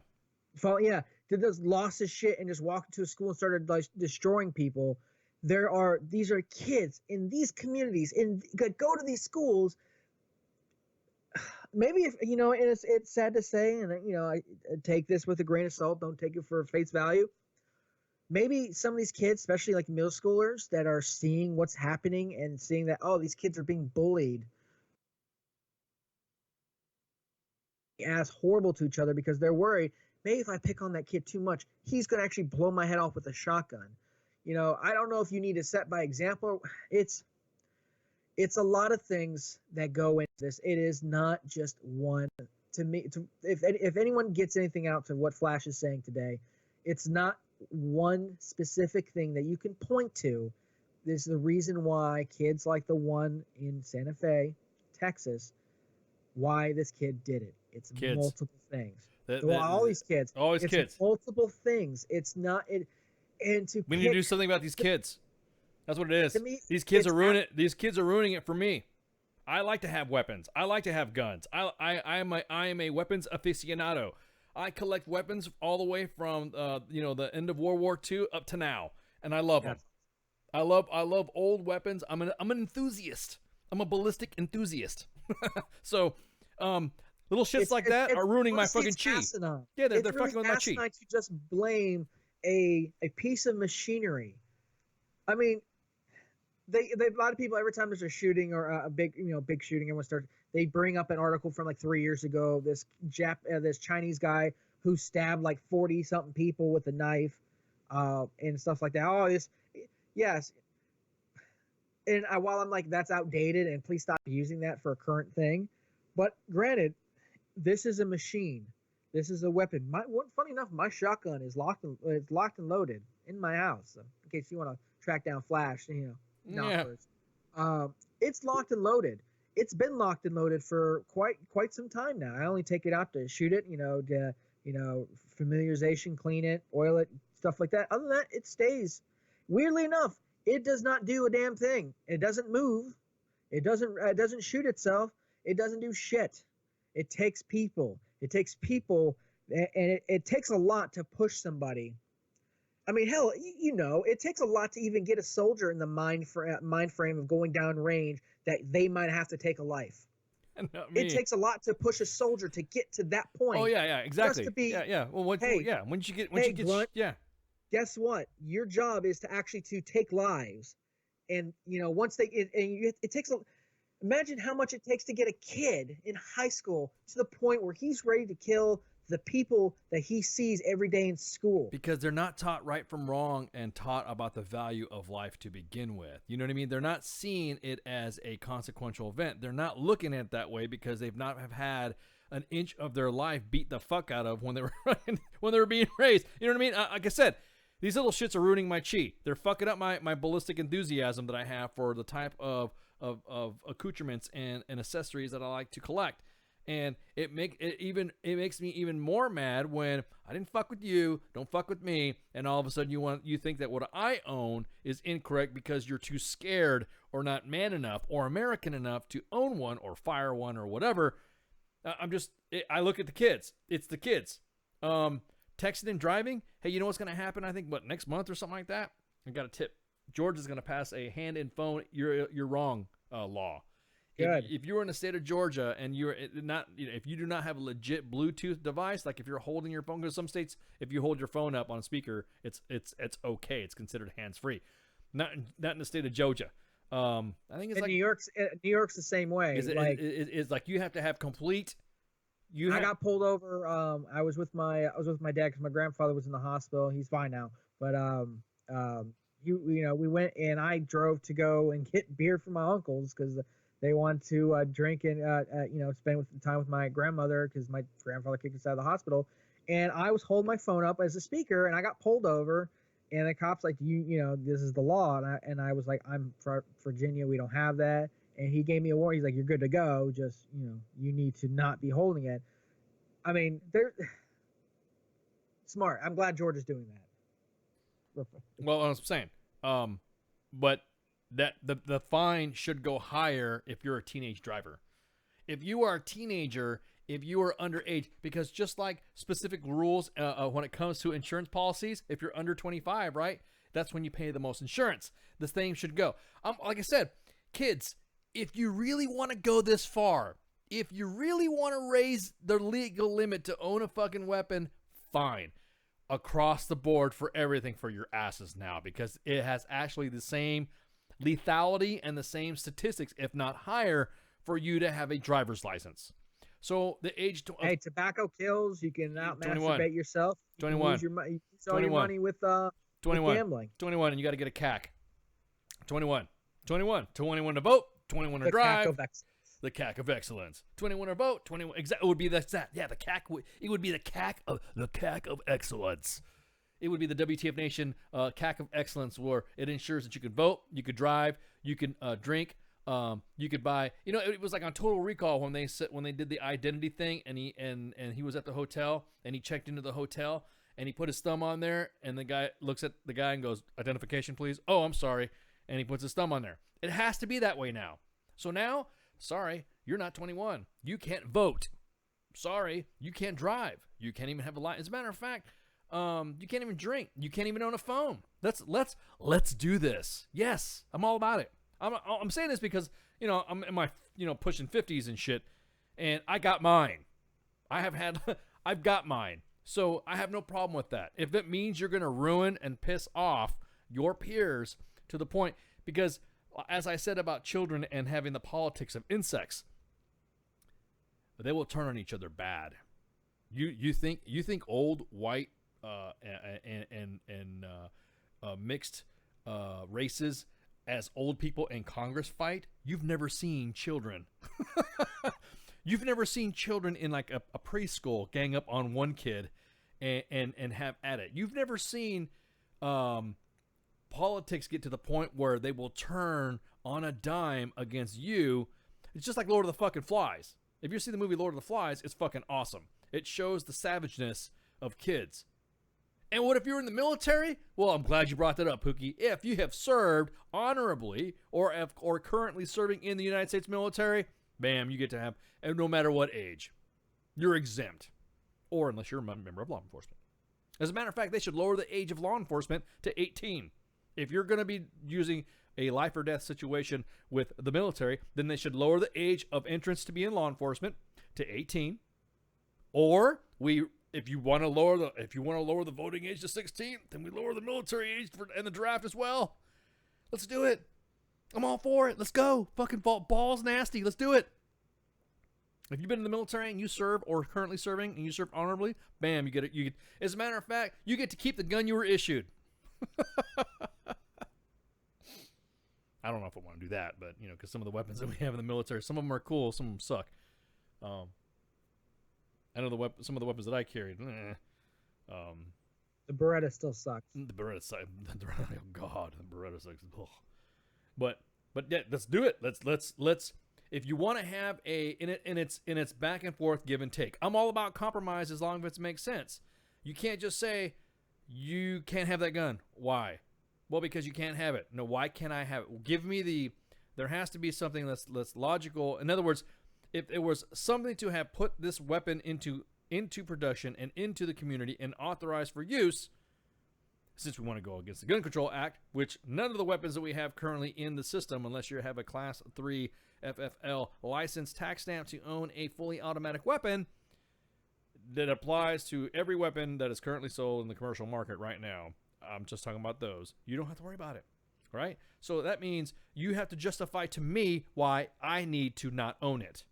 Now, there should not be a buyback. There should not be a confiscation.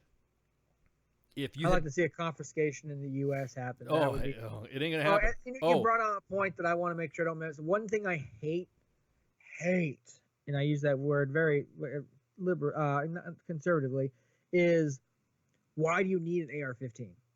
Well, the funny thing is the Constitution guarantees me the right to say none of your fucking business. Like all these big politicians, they come out and they're like, James Wood, actually, I think he said that to one of the politicians that was like, why do you need an AR-15? You're not using it for hunting. Bullshit. I actually know quite a few hunters that use an AR-15 style weapon as a hunting rifle because, hey, it puts down deer, tell you what. But again, it doesn't matter. It's in our Constitution. It is something that I'm legally allowed to buy and own as long as I'm a responsible gun owner. That's right.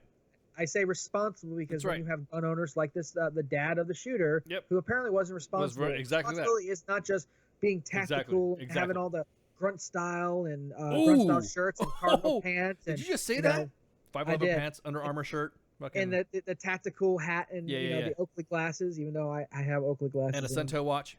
Yeah, and grunt style shirts. But I'm not just going out to the range, do my tactical thing. I have my plate carrier and whatnot. Even though I'm never going to use a plate carrier, but I can have a plate carrier anyways. And I'm all cool and stuff. And then you don't fucking lock up your weapon. It's like, cool, you did all the stuff to look cool, but you failed as a gun owner, and that's what's killing kids. Is people are failing as gun owners. But then again, look at Sandy Hook. Apparently, the kid broke into, if I remember right, broke into the safe, or had the combination to the safe that the mother's AR was in, and that's how he was able to get his hands on that weapon. And my oldest said, "Dad, getting to your weapons is like playing playing one of the games on the movie Saw." She's like, I don't even.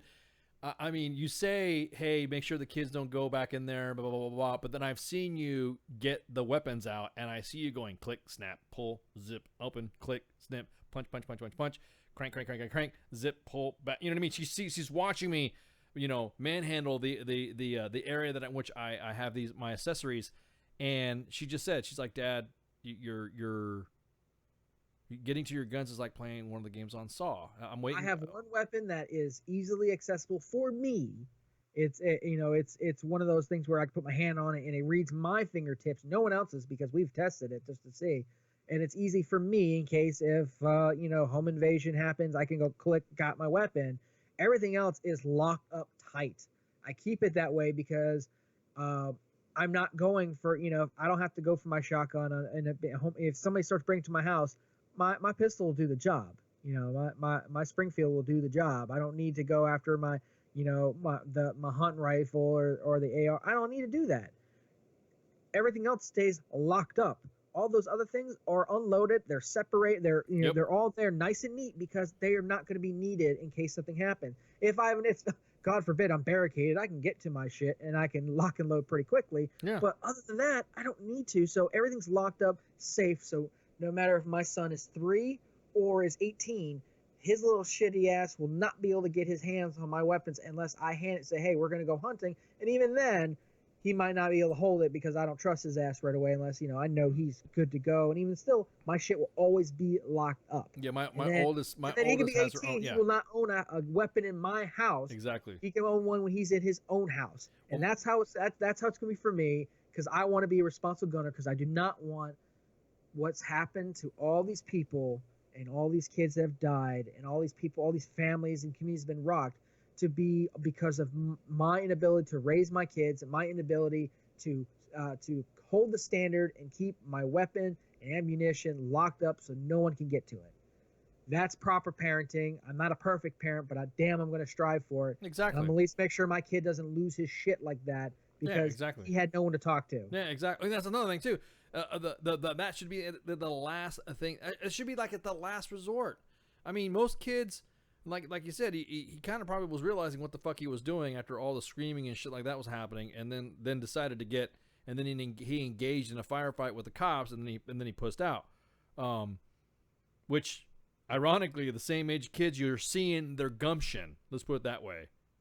You know what I mean? You're seeing now that hey, look, there are showing signs that these kids needed help because of what they did in a fit of rage, and nobody wants to fucking take. Like I said, if you were talking about the House of Flash, if you bust into the House of Ice, you're going to be dealing with my 20-year-old, and she already has immediate access to a Mossberg, and she's very proficient in that. I'm gonna further down the road in the future, you guys are gonna start seeing more video. You're gonna see videos of me and my kids. Yes, you might see some kids. I mean, you won't see me, but you'll be seeing the kids, on the range, doing 3-gun drills and shit like that. And you will see my oldest, who will fuck you up. So if you bust into my door, her bedroom is straight in line with the front door. Straight in line. Like, I actually have to play my game of Saw to get to my stuff, and she's already putting rounds down the hallway. at whatever's coming through the door. The way my house is set up, it's pretty much a fucking kill zone, like a straight funnel of death. To get to the back rooms, you're gonna have to go through one way, and if you do, you're facing my oldest, and then you're facing one of my my middle kid who's got her own gat. So you're already gonna get your ass beat by 2 girls before I even get anything, before I even get any action. So again, she has responsibility with those weapons. She knows what is right and what is wrong and what not to be locked up or whatever. I mean, it's just one of those things to where, dude, really? Why is nobody taking responsibility with their kids? And that's why I keep shaking every time. Well, there's another school shooting. Well, now we need to do. We can't have this anymore. Shut the fuck up, Kelly Clarkson. Shut the fuck up. Okay? Then we don't need a moment of silence. We need a moment of action. Look, like you said about what's his name. She's exactly right. We need a moment of action, but we need, but they don't never define what action it is because they don't want to go turn it on to society and turn it on to ourselves and have us have a hard look at ourselves. We don't want to do that. We're not worried about the drugs we're giving our kids. The drugs we're giving our kids. We keep buying all our kids iPads and everything to disconnect them from the world and each other. We're failing as parents. We're failing as adults and gun owners. Yeah, we don't want to do that. Let's blame the machine. Moment of action, fuckers. We'll take a break. Already going on the 3rd hour, man. Shit, we're just like rattling up. Rocking and rolling. I know. So shots. We back in. Shots. Can we say? Is that cool to say shots too soon? Shots. Good evening, boys and girls. This is Tim Kennedy. I'm a Special Forces sniper, a Ranger qualified Green Beret, a UFC fighter. Please listen to us and the shenanigans that we're going to say. We will insult you. There will be racial slurs. We will be sexist. We will offend you. But there will be magic, and a unicorn will be raped. So enjoy the show. Thank you for listening on WTF Nation Radio.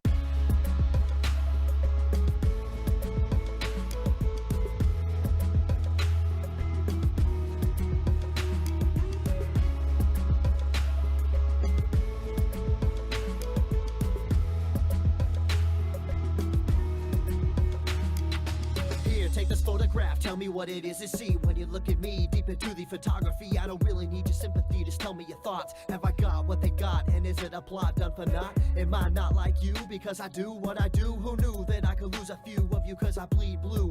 But it's true, I know cause I see it every day as I work and I sleep the day away. Like you I have pain and like you I have fear. Can I pay all of the bills and still make it through the year? Will I make it home alive? Should I pray to the sky every day and every night? Will I hold you by my side? But in the public eye I don't even have a heart. A robot of the system moving only when I'm told to start. Rip apart my art, I'm strong like a flower blooming. You got it all wrong, I know I breathe, and like you see, I see. And like you need, I need. And like you bleed, I bleed. Don't treat me like an object, I'm tested and proven. Mind, heart, and soul, I'll always be a human. Like you breathe, I breathe. And like you see, I see. And like you need, I need. And like you bleed, I bleed. Don't treat me like an object, I'm tested and proven. Mind, heart, and soul, I'll always be a human. Call me a vet like a soldier. Green Beret, 21 gun salute, don't wanna see the day. In the constant war zone, in the home of the brave, where they hate the police until they saving the day. I got kids like you, a mortgage like you, so blue lives matter, and so does yours too. All this separation and divide, open your eyes. If you cut us all open, we the same inside. The only difference is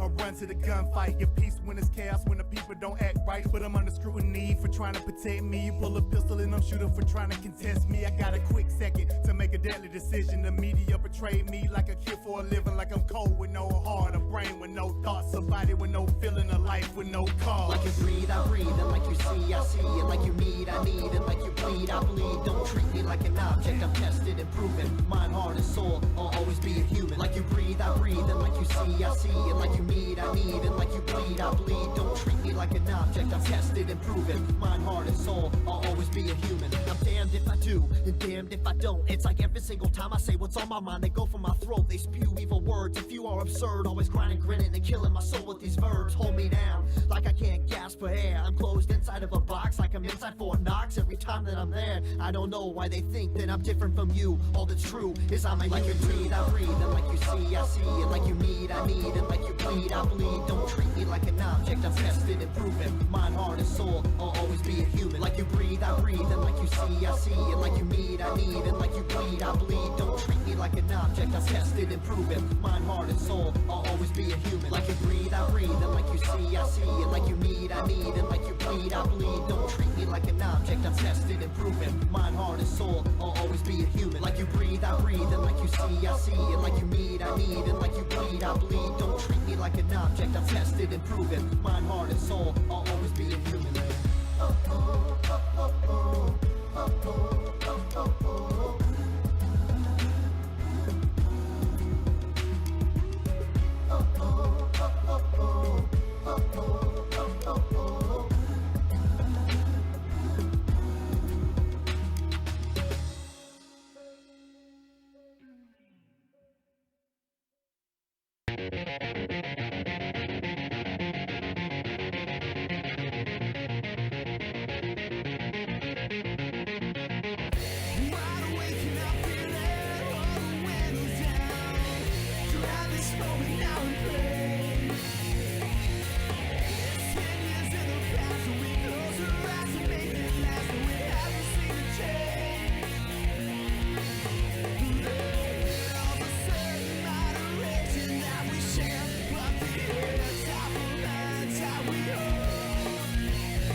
I took that man's life with my own eyes and seen him die with my own hand. Situations you or I, I'm involuntary suicide. For the mission, lost my wife, cause my mind's a blurry vision. Fuck it, who am I? Millions of people die cause of fucking religion. Fuck yo, got fucked the flock and most of all, motherfuckers children. That blast blew me on my ass, I cried as women and babies were burning. And but you know livelihood surviving through those people hurting. I gave my life to pay the price and say goodnight to the nightmares that haunt me till the day my soul is lost its light. 20 years.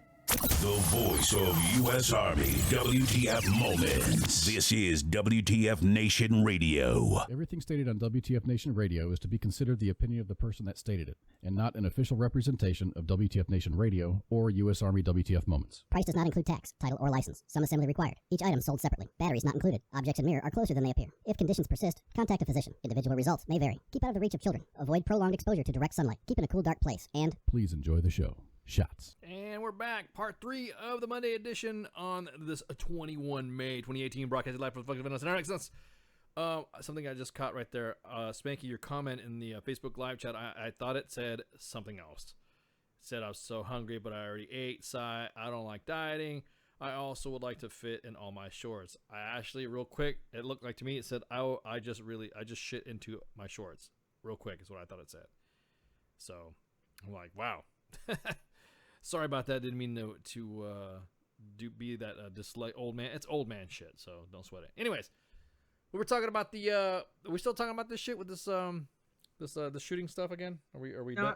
I think we've covered that as much as going to. We have other stuff going on in the world. Yeah. We have the world stuff going on. We have the world stuff in the 10 o'clock hour, including U.S. and China says Beijing commits to buying more American goods. Just ended U.S. and China trade talks produced a commitment by Beijing to significantly increase its purchases of American goods and services, according to a joint statement Saturday from the rival economic powers trying to lower trade tensions. They also agreed on meaningful increases in U.S. exports of agricultural and energy products in a great effort to increase trade in manufactured goods and services. The statement, however, provided no dollar amounts on how much China might boost its purchases of American products. The statement also was silent on whether the talks had made progress on easing the trade standoff between the world's two biggest economies. Washington and Beijing have threatened to impose billions of dollars in punitive tariffs on each other. The statement said they did agree on the need for effective measures to reduce America's trade deficit and to strengthen cooperation on protecting intellectual property. The statement said the United States would send a team to China to work out further details. One of the Trump administration's goals has been to get China to take steps that would lower American good trade deficit by China by at least $200 billion by the end of 2020. Outside analysts said it's highly unlikely that China would ever agree to a U.S. demand for a specific deficit reduction target. That's some big stuff right there. It is, because we don't need to go into a continuing trade war with China. That's just bad for everybody. No, but I remember because I'm a fan of real country music, not this new shit that they're playing out. This hick hop. Yeah. What? Yeah. Is that you said? Is that what's called? Yeah, hick hop or yeah. I've been hearing that. I've been using it very exactly. much. New hicks on the block. Hick-hop. Yeah, new hicks on the block. But I love me some Chris Stapleton. He's like he's like the one voice out of this, like the group that I'm like, there we go. All of my country heroes were the ones that were turned away by the Grand Ole Opry and were like the outlaw country out west. You know what I mean? That's to me, that's, anyways. We had Farm Aid. Merle Haggard and shit. Yeah, exactly. Merle Haggard, Waylon Jennings, Buck Owens, Johnny Cash.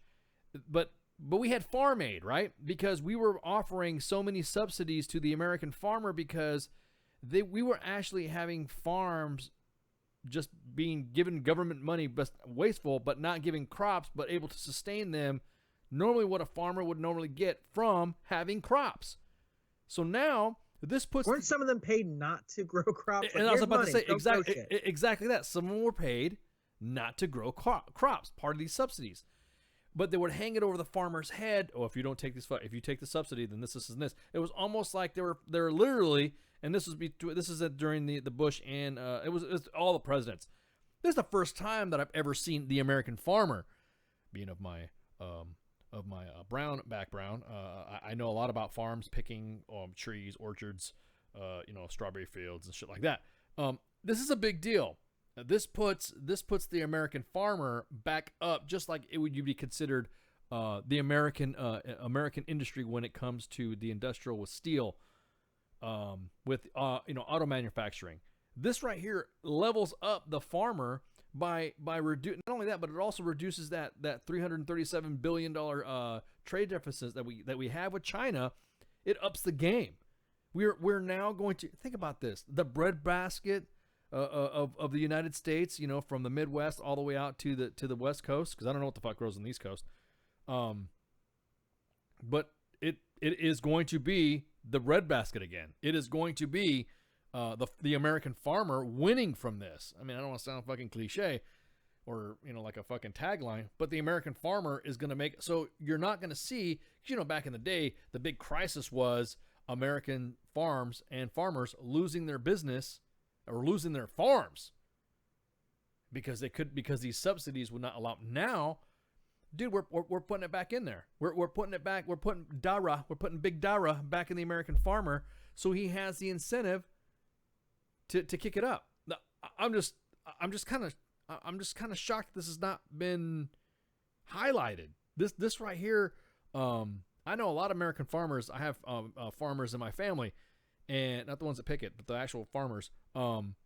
This is going to be huge for them. This is going to be, you know, giving it to where more of these agricultural exports and energy products, because there are some, you can grow some of the, you know, soy and stuff like that. This is going to be a huge fucking win. This is going to be a windfall for us when it comes to the U.S. increasing these exports. Like I said, I don't know how this could be bad. I guess is my question. I mean, there's nothing bad about this. I don't see anything bad about this. The fact that we're talking with Beijing is got to be good. See, and this goes back to what we were talking about in the first hour with Trump, is that even when these situations like, man, this doesn't look good, because what we don't need as the economy is, you know, yes, we went up really fast, and then we've kind of, I won't say we leveled out. We've dipped a couple hundred points in our, you know, with the stock market, but nothing crazy. We're still way higher than we were. You can blame both the ending of the Obama administration and the beginning of the Trump administration for it. I don't care if you choose one exclusively or the other, don't care. But we're doing pretty good. And what we don't need is a huge trade battle with China, because it's going to hurt the American people. The Chinese, I don't think they want that, because they're going to lose a lot of money. We don't want that because we're going to lose a lot of money. It's going to hurt a lot of Americans. The fact that we're actually having these talks, and that there's a, I won't say mutual understanding, but there's a mutual need to work together and to you know, get more commitment out of them, and to kind of level the playing field. It's got to look good for the Trump administration, because they're hardlining on this. You know, we will impose tariffs on you. We will suck money from this, you know, and we will make sure that it hurts you. Maybe it's weird enough, kind of like with North Korea, that enough hardlining, and, you know, people are, you know, I guess maybe they're thinking, oh man, I think he's serious, because he doesn't care about anything the media is saying about him right now. Then I don't think he's going to care if they feel a little bad because of this, that, and the other. So to me, it sounds like, I think it's not us calling their bluff and they're not calling our bluff, but we're both going, okay, let's step back. Let's actually figure out a way to make this better for both of us. And I'm honestly all for it. Anything that does not hurt the American people, I am all for. Anything that helps put dollars in our paychecks and helps the American economy and the American people live better is awesome by me. But I mean, it's those are big steps. I mean, even a commitment. Yes, it's not a you know, it's not anything huge. So no, but I would say it's more to the task of finally the American farmer. The American farmer, I don't give a shit about anybody else's farmers, but American farmers are now going to be able to I mean, this is their livelihood. And I got good friends that have farms that because of these subsidies were pigeonholed in one thing. This is going to be big for them, because they're going to not only, the age bracket in which those that are shooting up schools will not be fucking farmers in the future. How about that? Those skills of it's not going to be like that. We have to maintain that pace, because we are growing. We are our own natural resource when it comes to the American farmer. The American farmer, if anything else, should have been looked at in the beginning. I don't know why it took so long for it to happen, but I mean, obviously, you know, the president's got a lot on his plate, but at least I know that now he has looked I mean, when you think about agriculture exports, the only thing that could possibly mean would be the farmer anyway. So if that wasn't a huge red flag or a bright red flare to the American farmer that, hey, you're fixing to get busy, you better produce some soy, wheat, you know what I mean? So Eswar Prasad, an economist and trade expert at Cornell University, said that Saturday's statement seemed to be an effort to de-escalate for the time being the growing tensions. Quote, the Trump administration seems eager to engineer at minimum a temporary peace with China to ensure a smooth run-up to the Kim-Trump summit in June, Prasad said, referring to the June 12th meeting between Trump and the North Korean leader, the little rocket man. It is likely that this agreement, weak and vague though it is, will serve as grounds to at least delay the imposition of tariffs that the United States and China have been threatening to impose. He also said there was a consensus on taking effective measures to substantially reduce the United States trade deficit in goods in China. The two-day talks were led by the Chinese side by Vice Premier Liu He, and the American side by Treasury Secretary Steven Mnuchin. The U.S. delegation included Commerce Secretary Wilbur Ross and U.S. Trade Representative Robert Lightson. The Trump campaign in 2016 on a pledge to get tougher on China and other U.S. trading partners. He views the massive U.S. trade deficit with China, $337 billion last year, the biggest with any country, as evidence that Beijing is engaging in abusive trading practices and has outmaneuvered previous U.S. administrations. Whether you believe that or not, the fact of the matter is there's stuff that, if there's stuff that we can do to get better, cool. And it sounds like, it's kind of like a Mexican standoff between China and the U.S. Well, we're going to impose this many billions of dollar tariffs. We're going to impose this many, and nobody wants to lose money. Nobody wants to lose money. They're all like, with everything going on, no one wants to lose money. So I think even though, like the economist said, this may be kind of vague and the statement might be a little weak, it's still a step in the right direction of backing everyone off the ledge where we're not imposing all these tariffs. And if China actually commits to this and they say, hey, we're actually going to buy more of these types of products and stuff like that, that helps our economy, especially like you said, the breadbasket of our economy. It's going to play dividends. Honestly, I don't want to. It's getting close to another international win for the Trump administration. Well, I mean, some of these subsidies though, averaging, for a period of time, $19 billion a year, but farms were still closing down.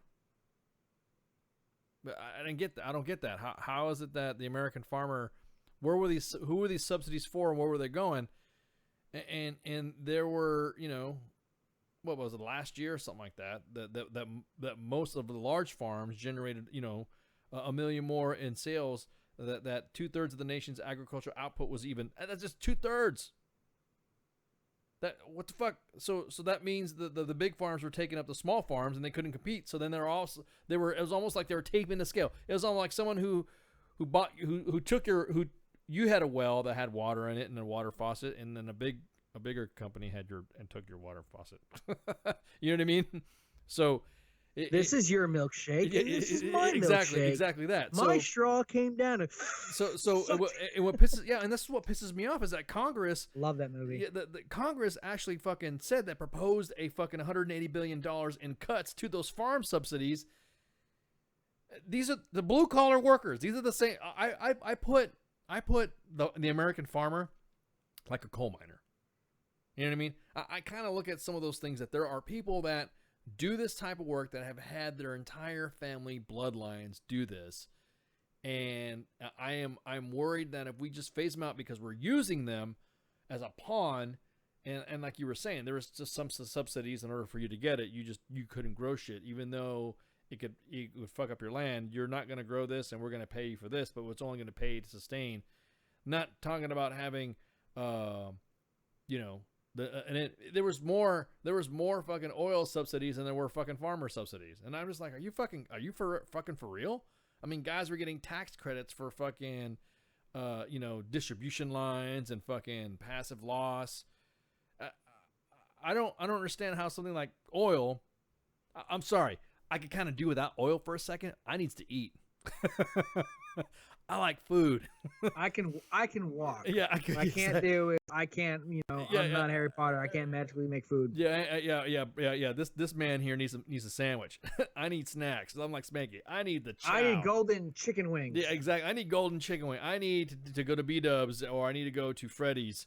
I need grub.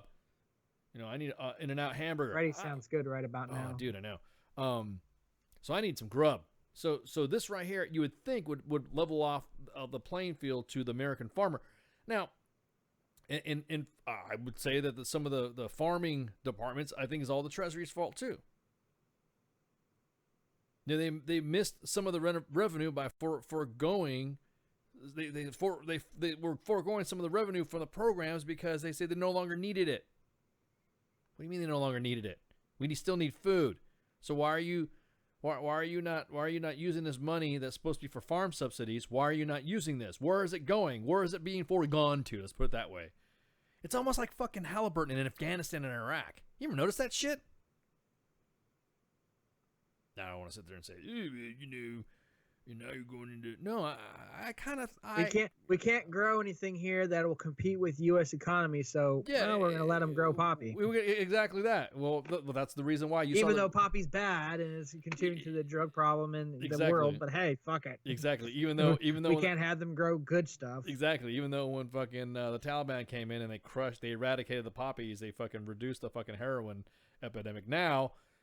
Big pharma, opioids, and also this shit. Gee, I wonder where we're getting our fucking opiates to make opioids from. I saw the movie War Machine, or the TV show War Machine with Brad Pitt. I tell you what, that was a good movie. That was a good movie. That was a good Netflix movie. I enjoyed the hell out of it. One, because from the stories I've heard, it's a lot like it. Especially as a PAO watching the ineffective of their PAO, it's like, yeah, I heard that story. Somebody said that was the main page being portrayed as a movie. and it was pretty damn near close if you knew General McChrystal and the way he dealt with shit. Like, he just wanted, how fucking Brad Pitt just didn't want to fucking deal with it. He didn't want to fucking deal with the bullshit because it's true. So now we have all these subsidies, and he's like, well, why don't we teach these guys how to grow cotton? Well, because it'll make the American farmer fucking shit. Really? Fuck, have a competing market. Fuck it. So you're willing to finance a terrorist organization with poppy and burn that shit. Burn it. Let them. Terrorism can't function on cotton. Yeah, exactly. So well, yeah, exactly. Cotton. Yeah, grow cotton. As a matter of fact, just say grow cotton and fucking leave. Don't show them how to fucking do it. That's how we fuck over Africa. We're going to help you grow corn, and we give them feeder corn. We don't really give them the food to do it. We just kind of like, here, show you kind of like, because you can make popcorn with this. You got some fertile fucking lands in Africa, and if we had invested some time and sent a couple of John Deere fucking machines over there and show them how to fucking farm, I wonder if there's any Mexicans in Africa. We can import them. We got plenty of them here. Oh. That's messed up, man. Where's that? Where's that fucking that fucking disclaimer? Anyways, but no, I again, it just we have enough because we have the everyone's talking about, well, this is only subsidizing the this and this. Well, it's only going for this type of farming. It should go to all of it. If it's going to go to $52 billion a year between 95 and 2010, then a year. 52 billion. How many farmer friends do I know that know I'm ice on air? Did you get any of that $52 billion? Only 6% of it went to fucking junk food, what they call junk food components: corn syrup, high fructose corn syrup, cornstarch, and soy oils. So what the hell? So let me get this straight. The government is fucking supporting the obesity problem? They're making us be fat? I mean, I like my child and shit, but if the government's making me fat because they didn't, that's kind of bullshit. Again, I honestly think the American farmer it should be that kind of perked my ears because all I remember was Farm Aid. You remember Farm Aid? I was still a little young for that. I was about to say you probably wouldn't even. I don't even know if you were alive, but fucking Farm Aid was. Farm Aid was like '89, wasn't it? Oh shit! You know what? When was fucking Farm Aid? Because I thought I think Robert Plant and Jimmy Page performed during Farm Aid and stuff like that. That was Live Aid. Oh, was that Live Aid? It was Live Aid. See, there's just so many aids. There's so many aids. We're aiding everything. Farm Aid. Oh yeah, you're right. Holy shit, yeah, dude. Damn. Was I right? 89? No, you were right. You were young, but it wasn't in 89. It started in 1985. Thanks for the link. Oh shit, I wasn't even born yet. Yeah, I was about to say, dude. You were Beefcake wasn't born, the young little bastard. I know. I can't believe he's fucking. He called me old. He called you I old, wanna and you were pissed because he was and it turns out you were older his than little him. needle dick off.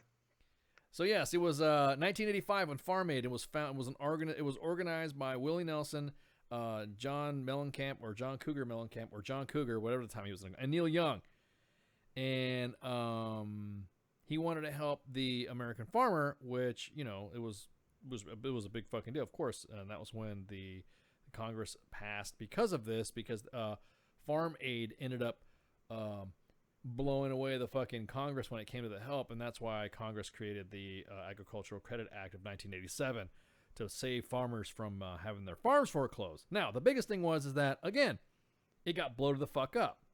Hey, funny enough, Live Aid was July 13th, 1985. Actually, because of Live Aid, Bob Dylan made that we need to give money for American farmers. Bob Dylan said we need to help out American farmers, and of course, Willie Nelson was like, I'm all about it, because he's the man. Because you gotta grow his pot, or the man can't function. It's just how it works. and I just want to put out though that they are coming out. They have a trailer out for the because we're looking at Live Aid. One of the biggest headliners besides U2 was Queen, my man Freddie Mercury. Oh, dude, Bohemian Rhapsody. One of the best frontmen ever. And I'm a huge Robert Plant and a Steven Tyler fan, but Freddie Mercury was the best frontman, and they have a movie coming out. It's kind of like a biopic about him and Queen. Check out the trailer. I'm pretty excited as a Queen fan, as a Freddie Mercury fan. Just kind of shameless plug because I'm excited. It looks like cool as hell. But yeah, cool. Live Aid helped make Farm Aid, which helped a lot of people freaking listen to a lot of music and help farmers. Yeah, well, what's funny before I was born. Before you were born, see? Yeah, I'm talking about something that was before you were born. God, man, I really feel old. And I remember fucking You Farm are Aid. old. Before I was born, you were already like 40s. So yeah, that's awesome. So it was done. Everyone's like talking about, what about, was it, who was in and all that. So Farm Aid, I remember when I was a kid watching that. It had Alabama, the Beach Boys, the Blasters, Bon Jovi was in it, Glenn Campbell, Johnny Cash, David Allan Coe, Charlie Daniels Band, John Denver, before he took the plunge, Bob Dylan, John Fogerty, Foreigner, Vince Gill. Hang on, let me look at this guy. Sammy Hagar, Merle Haggard, Daryl Hall, Emmylou Harris, Don Henley, Waylon Jennings. I mean, come on, these are big country. This is old school country, and of course, my favorite blues man, B.B. King. B.B. King and Black Beauty. Yeah, I love that guitar. Yep. I think Buddy Guy was there on the next one. But point being is that that was country music really invested into the country. You know what I mean? That was country. Old West country stuff. All these, George Jones, Roy Orbison, Tom Petty, Charlie Pride, man. Lou Reed, Bonnie Raitt. I mean, come on. Kenny Rogers, Sissy Spacek. My girl, Tanya Tucker. Whoa, whoa. Oh, man. Tanya Tucker. Oh, God. Oh, damn. Oh, Tanya Tucker. Hey, if you're out there. Easy now. She's about to be your fifth ex-wife. Oh, man. Eighth. Get it right. Tanya Tucker. Oh.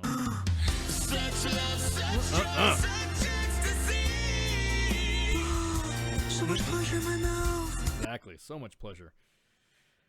Anyways, what was I at? Oh, yeah, Lou Reed, Kenny Rogers. So all the big, I remember that when I was a kid. That was like a big deal. It's like a big concert.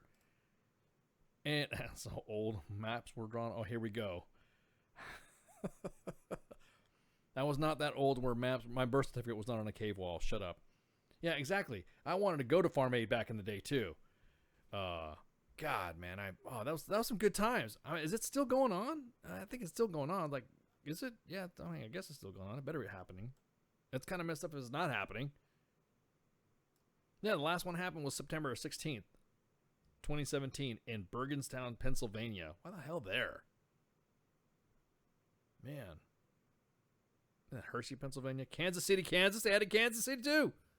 Milwaukee, Maryland Heights, Mansfield, New York City. New York City. Get a rope. Remember that old commercial for Pace Picante sauce? Do you remember that at least? That commercial? Flash? You live? You up? Yeah, I was reading more on this article. No, you're just rambling on about Farm Aid. I was like, well, I wasn't alive, so. Yeah, so if you're not alive and shit, so you want to go look for it in an old history book? Go ahead, continue. What were you saying about this article? So I was reading more of the article. Last month, the administration proposed tariffs on $50 billion of Chinese imports to protest the forced technology transfers. Trump later ordered Leitzinger to seek up to an additional $100 billion in Chinese products to tax. China responded by targeting $50 billion in U.S. products, including soybean, a shot at Trump supporters in America's heartland. Wink, wink, buzz, buzz. We were just talking about that. Exactly. The prospects of escalating trade war has shaken financial markets and alarmed business leaders. In a separate controversy, the Commerce Department last month blocked China's ZTE Corp and from importing American components for 7 years, accusing the telecommunication company of misleading U.S. regulators after it settled charges last year of violating sanctions against Iran and North Korea. The ban amount to a death sentence to ZTE, which relies heavily on U.S. parts, and the company announced that it was halting operations. Chinese officials complained loudly about ZTE sanctions when a high-level U.S. delegation led by Munich visited Beijing this month. Trump waded into the fray last Sunday, tweeting that he was working with the Chinese president to put ZTE back in business fast. Media reports suggesting that the U.S. was offering to swap the ZTE rescue for to propose Chinese tariffs on U.S. farm products. So it's a little bit of give and take. I mean, we're not going to get everything we want without giving something up. But it does show that, and this is an article coming from ABC News, but it does show that, we got to do something. He's doing something. And something I saw, if you go to the U.S. Army WTF Moments page, the great folks over there at the main page took a little liberty with the 82nd Airborne Division's motivation video to include some current video from today's activities. We've talked about this already with the waterworks. Exactly. You need to tell those folks they need to click the cross posting button when they upload videos, so it's easier for me to post it on our page. But holy crap, go check it out. If you don't go to their page, we'll have it up on our page after the show. But it's.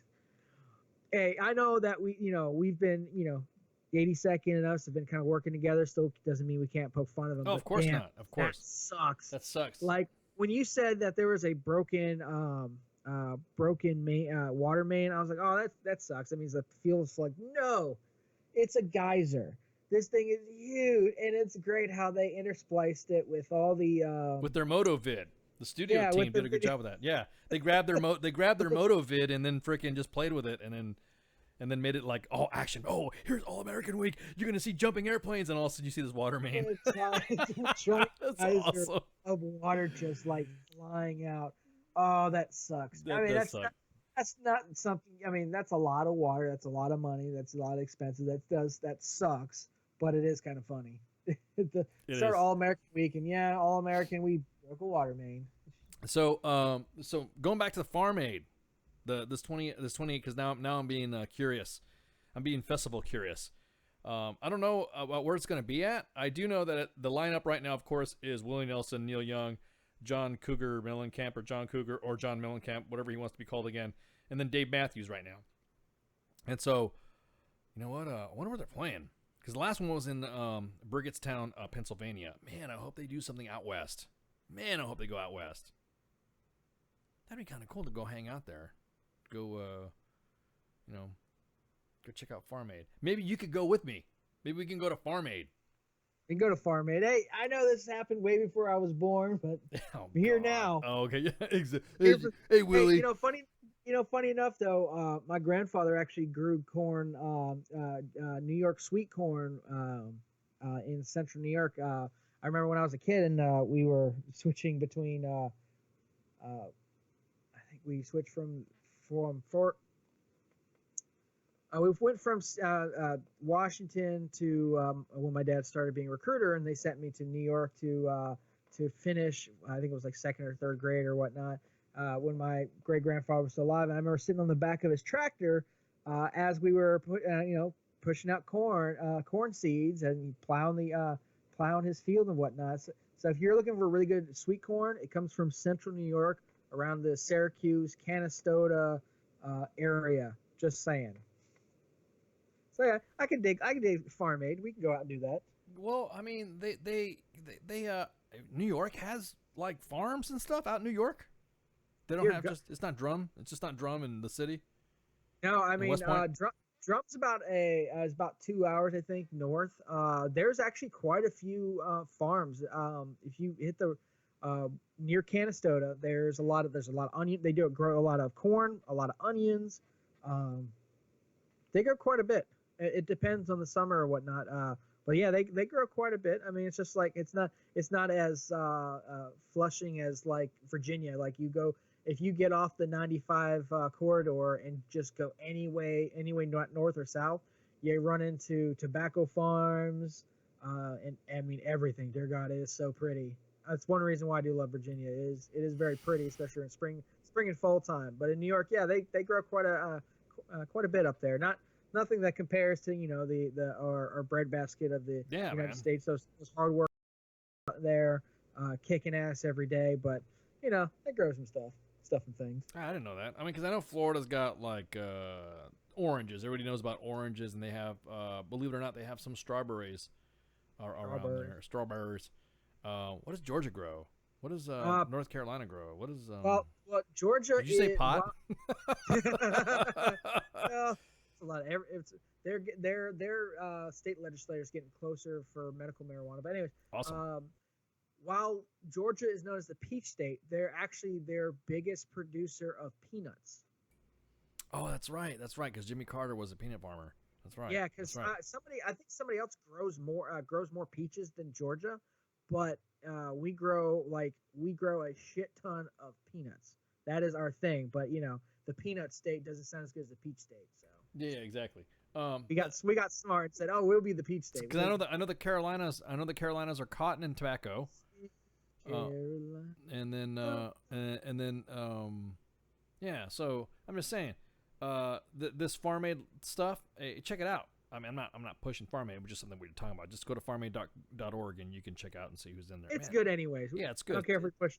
It's not like it's a horrible thing. It's it's American farmers.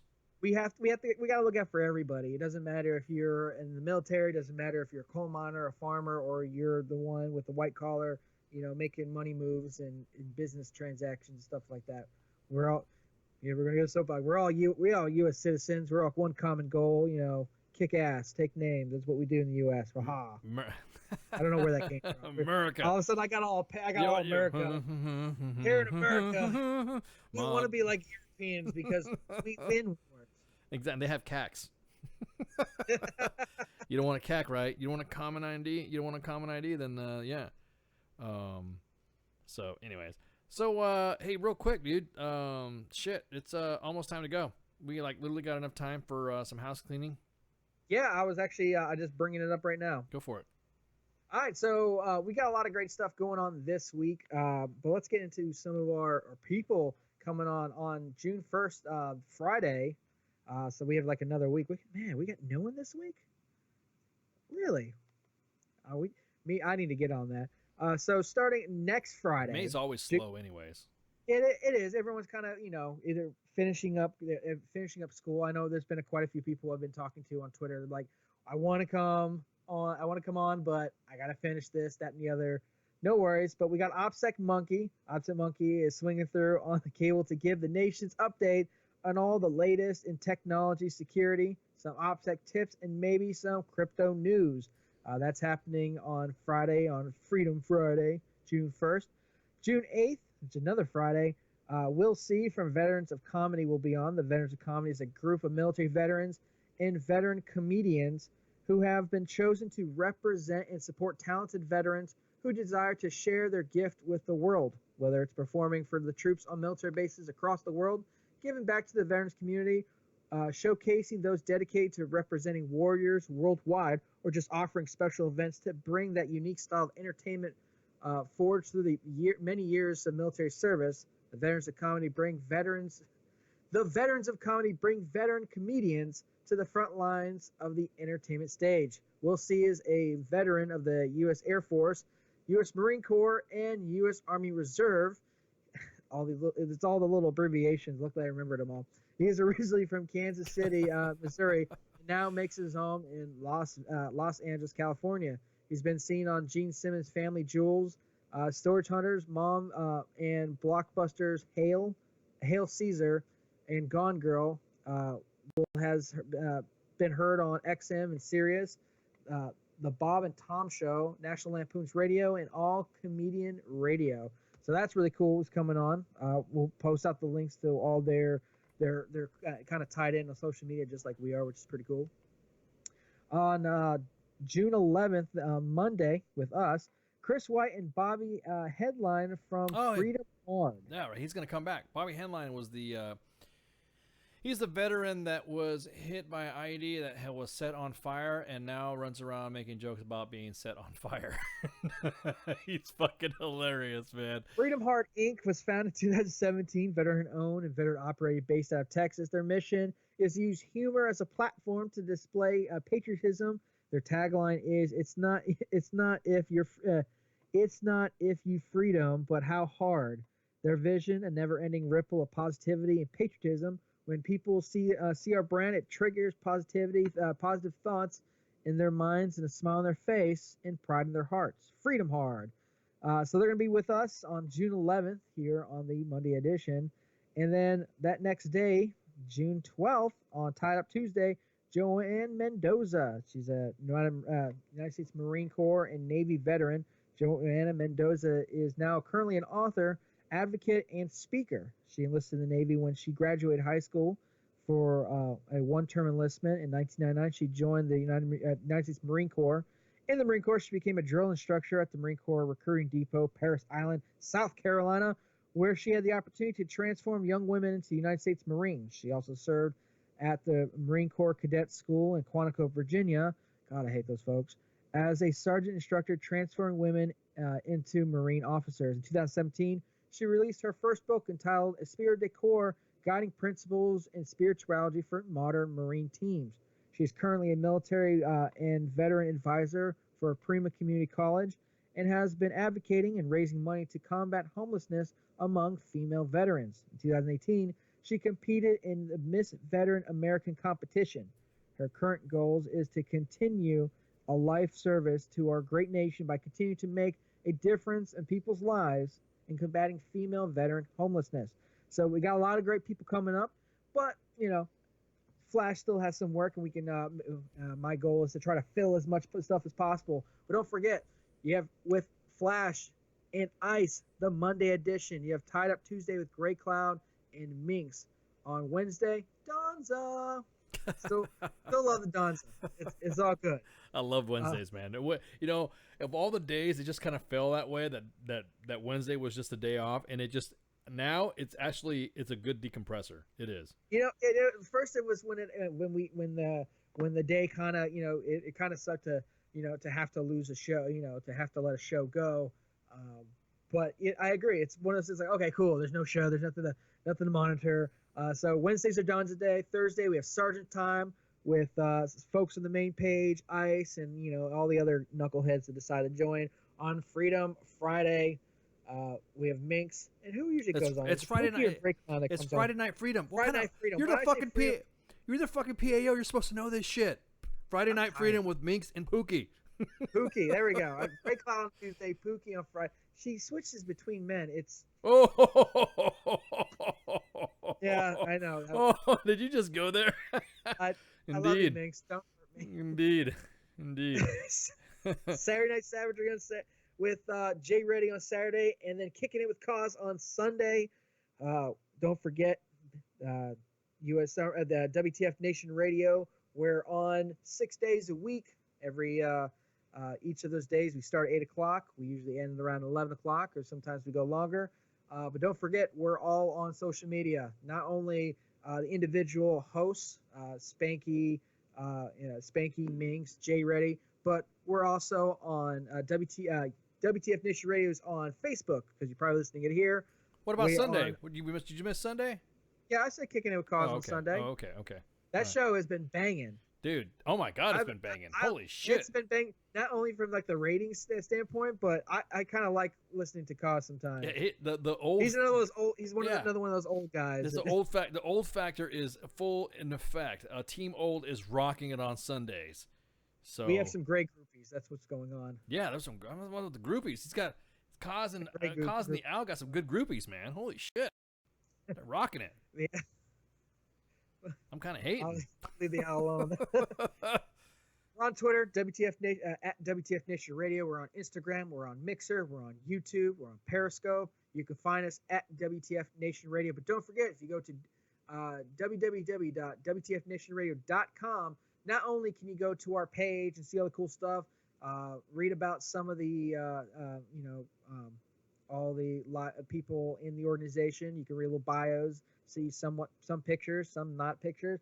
But you can also, if you missed this broadcast or any broadcast, can go back there and download the podcast yourself. We're also on the iTunes app and everything like that.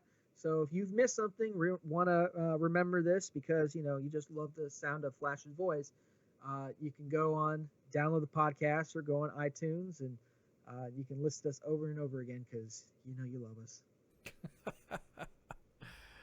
Wow. That was good.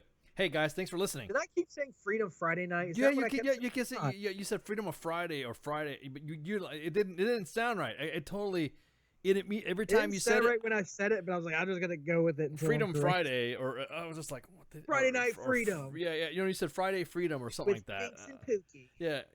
Like I said, you're the damn PAO, and you're supposed to know this shit. And you're like, hey, Freedom. Fried. It sounded like you said fried freedom. I'm like, what? Since my raise was rejected, I've kind of get us more guests. I'm just saying. You're the PAO. You're supposed to be doing the outreach.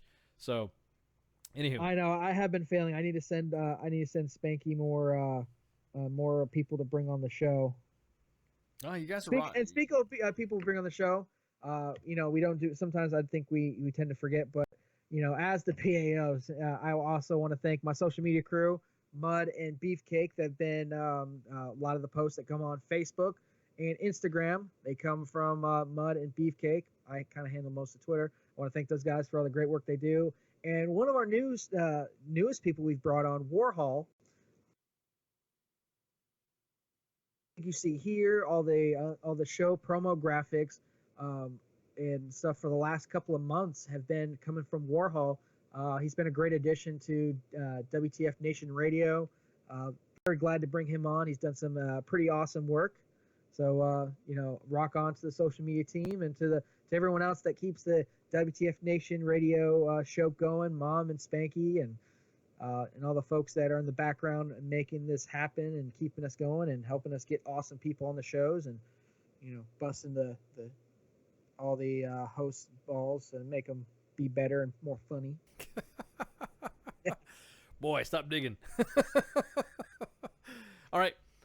Thanks for joining us, guys. And then again, more than likely, you'll probably see some more videos and stuff coming from 82nd Airborne's All American. I have to tell you what, 1st Cav, 10th Mountain, 101st, Y'all need 1st Armor Division. God, dudes. The 82nd is just making it seem like that's the only unit in the Army.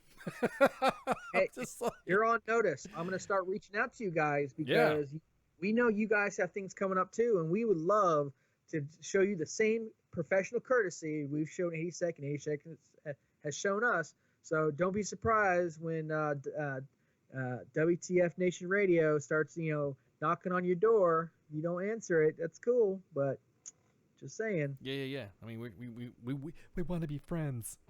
On notice. On notice. All right, guys. Y'all have a good one, and thanks for joining us, and shouts. Shouts. Oh, shit, I lost my place. Where the fuck am I supposed to go? Oh, my bad. Here you go. Click right. Click left. What, did you just say swipe right? What was that? I said click right, but you can swipe right. You're old enough. You're still in the game. I have no idea what that is. All right, y'all have a good night. See you. Everything stated on WTF Nation Radio is to be considered the opinion of the person that stated it, and not an official representation of WTF Nation Radio or U.S. Army WTF Moments. Price does not include tax, title, or license. Some assembly required. Each item sold separately. Batteries not included. Objects in mirror are closer than they appear. If conditions persist, contact a physician. Individual results may vary. Keep out of the reach of children. Avoid prolonged exposure to direct sunlight. Keep in a cool, dark place. And please enjoy the show. Shots.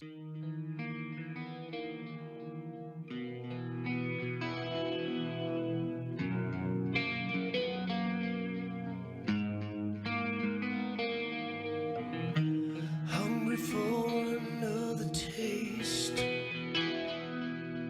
You stumble around the time you waste, and your table's overturned. Sooner or later you crash, then you burn. I think I wanna die tomorrow. And are you gonna be with me? I think I wanna die tomorrow, 'cause I'm out of time and I'm out of my mind. Simple ways come and go. Still I love the way you turn me on. But I just can't find the words, 'cause everything I say sounds so absurd.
The voice of U.S. Army, WTF Moments. This is WTF Nation Radio.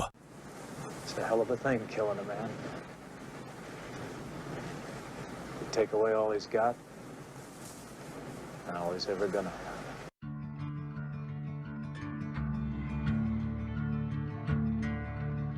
There ain't no grave can hold my body down. There ain't no grave can hold my body down. When I hear that trumpet sound, I'm gonna rise right out of the ground. Ain't no grave can hold my body down. You feel me coming, a nigga presence is heavy. You play around with my money, the repercussions be deadly. You talk about wanting beef, well I bring you a fucking deli. Grab it, send me, put it up to your mouth, I'm Machiavelli, shit. Niggas running around talking like Machiavelli. Well he died of gunshot wounds and I don't think they ready. Rock bandanas, thug life on they belly, then they get caught slipping with a chick up at the telly, shit. Where I'm from, niggas eager to get it on. For the right price, your own cousin to do you harm. Hit your ass up, leave you laid out and be gone. Then go to your funeral and be hugging on your mom. Still the same, my nigga, ain't nothing different. Niggas still hating and still snitching. And they still dying over them bitches. Still wishing I fell, keep wishing. I'm on a mission to get it, I'm talking cash. No pun intended, you in the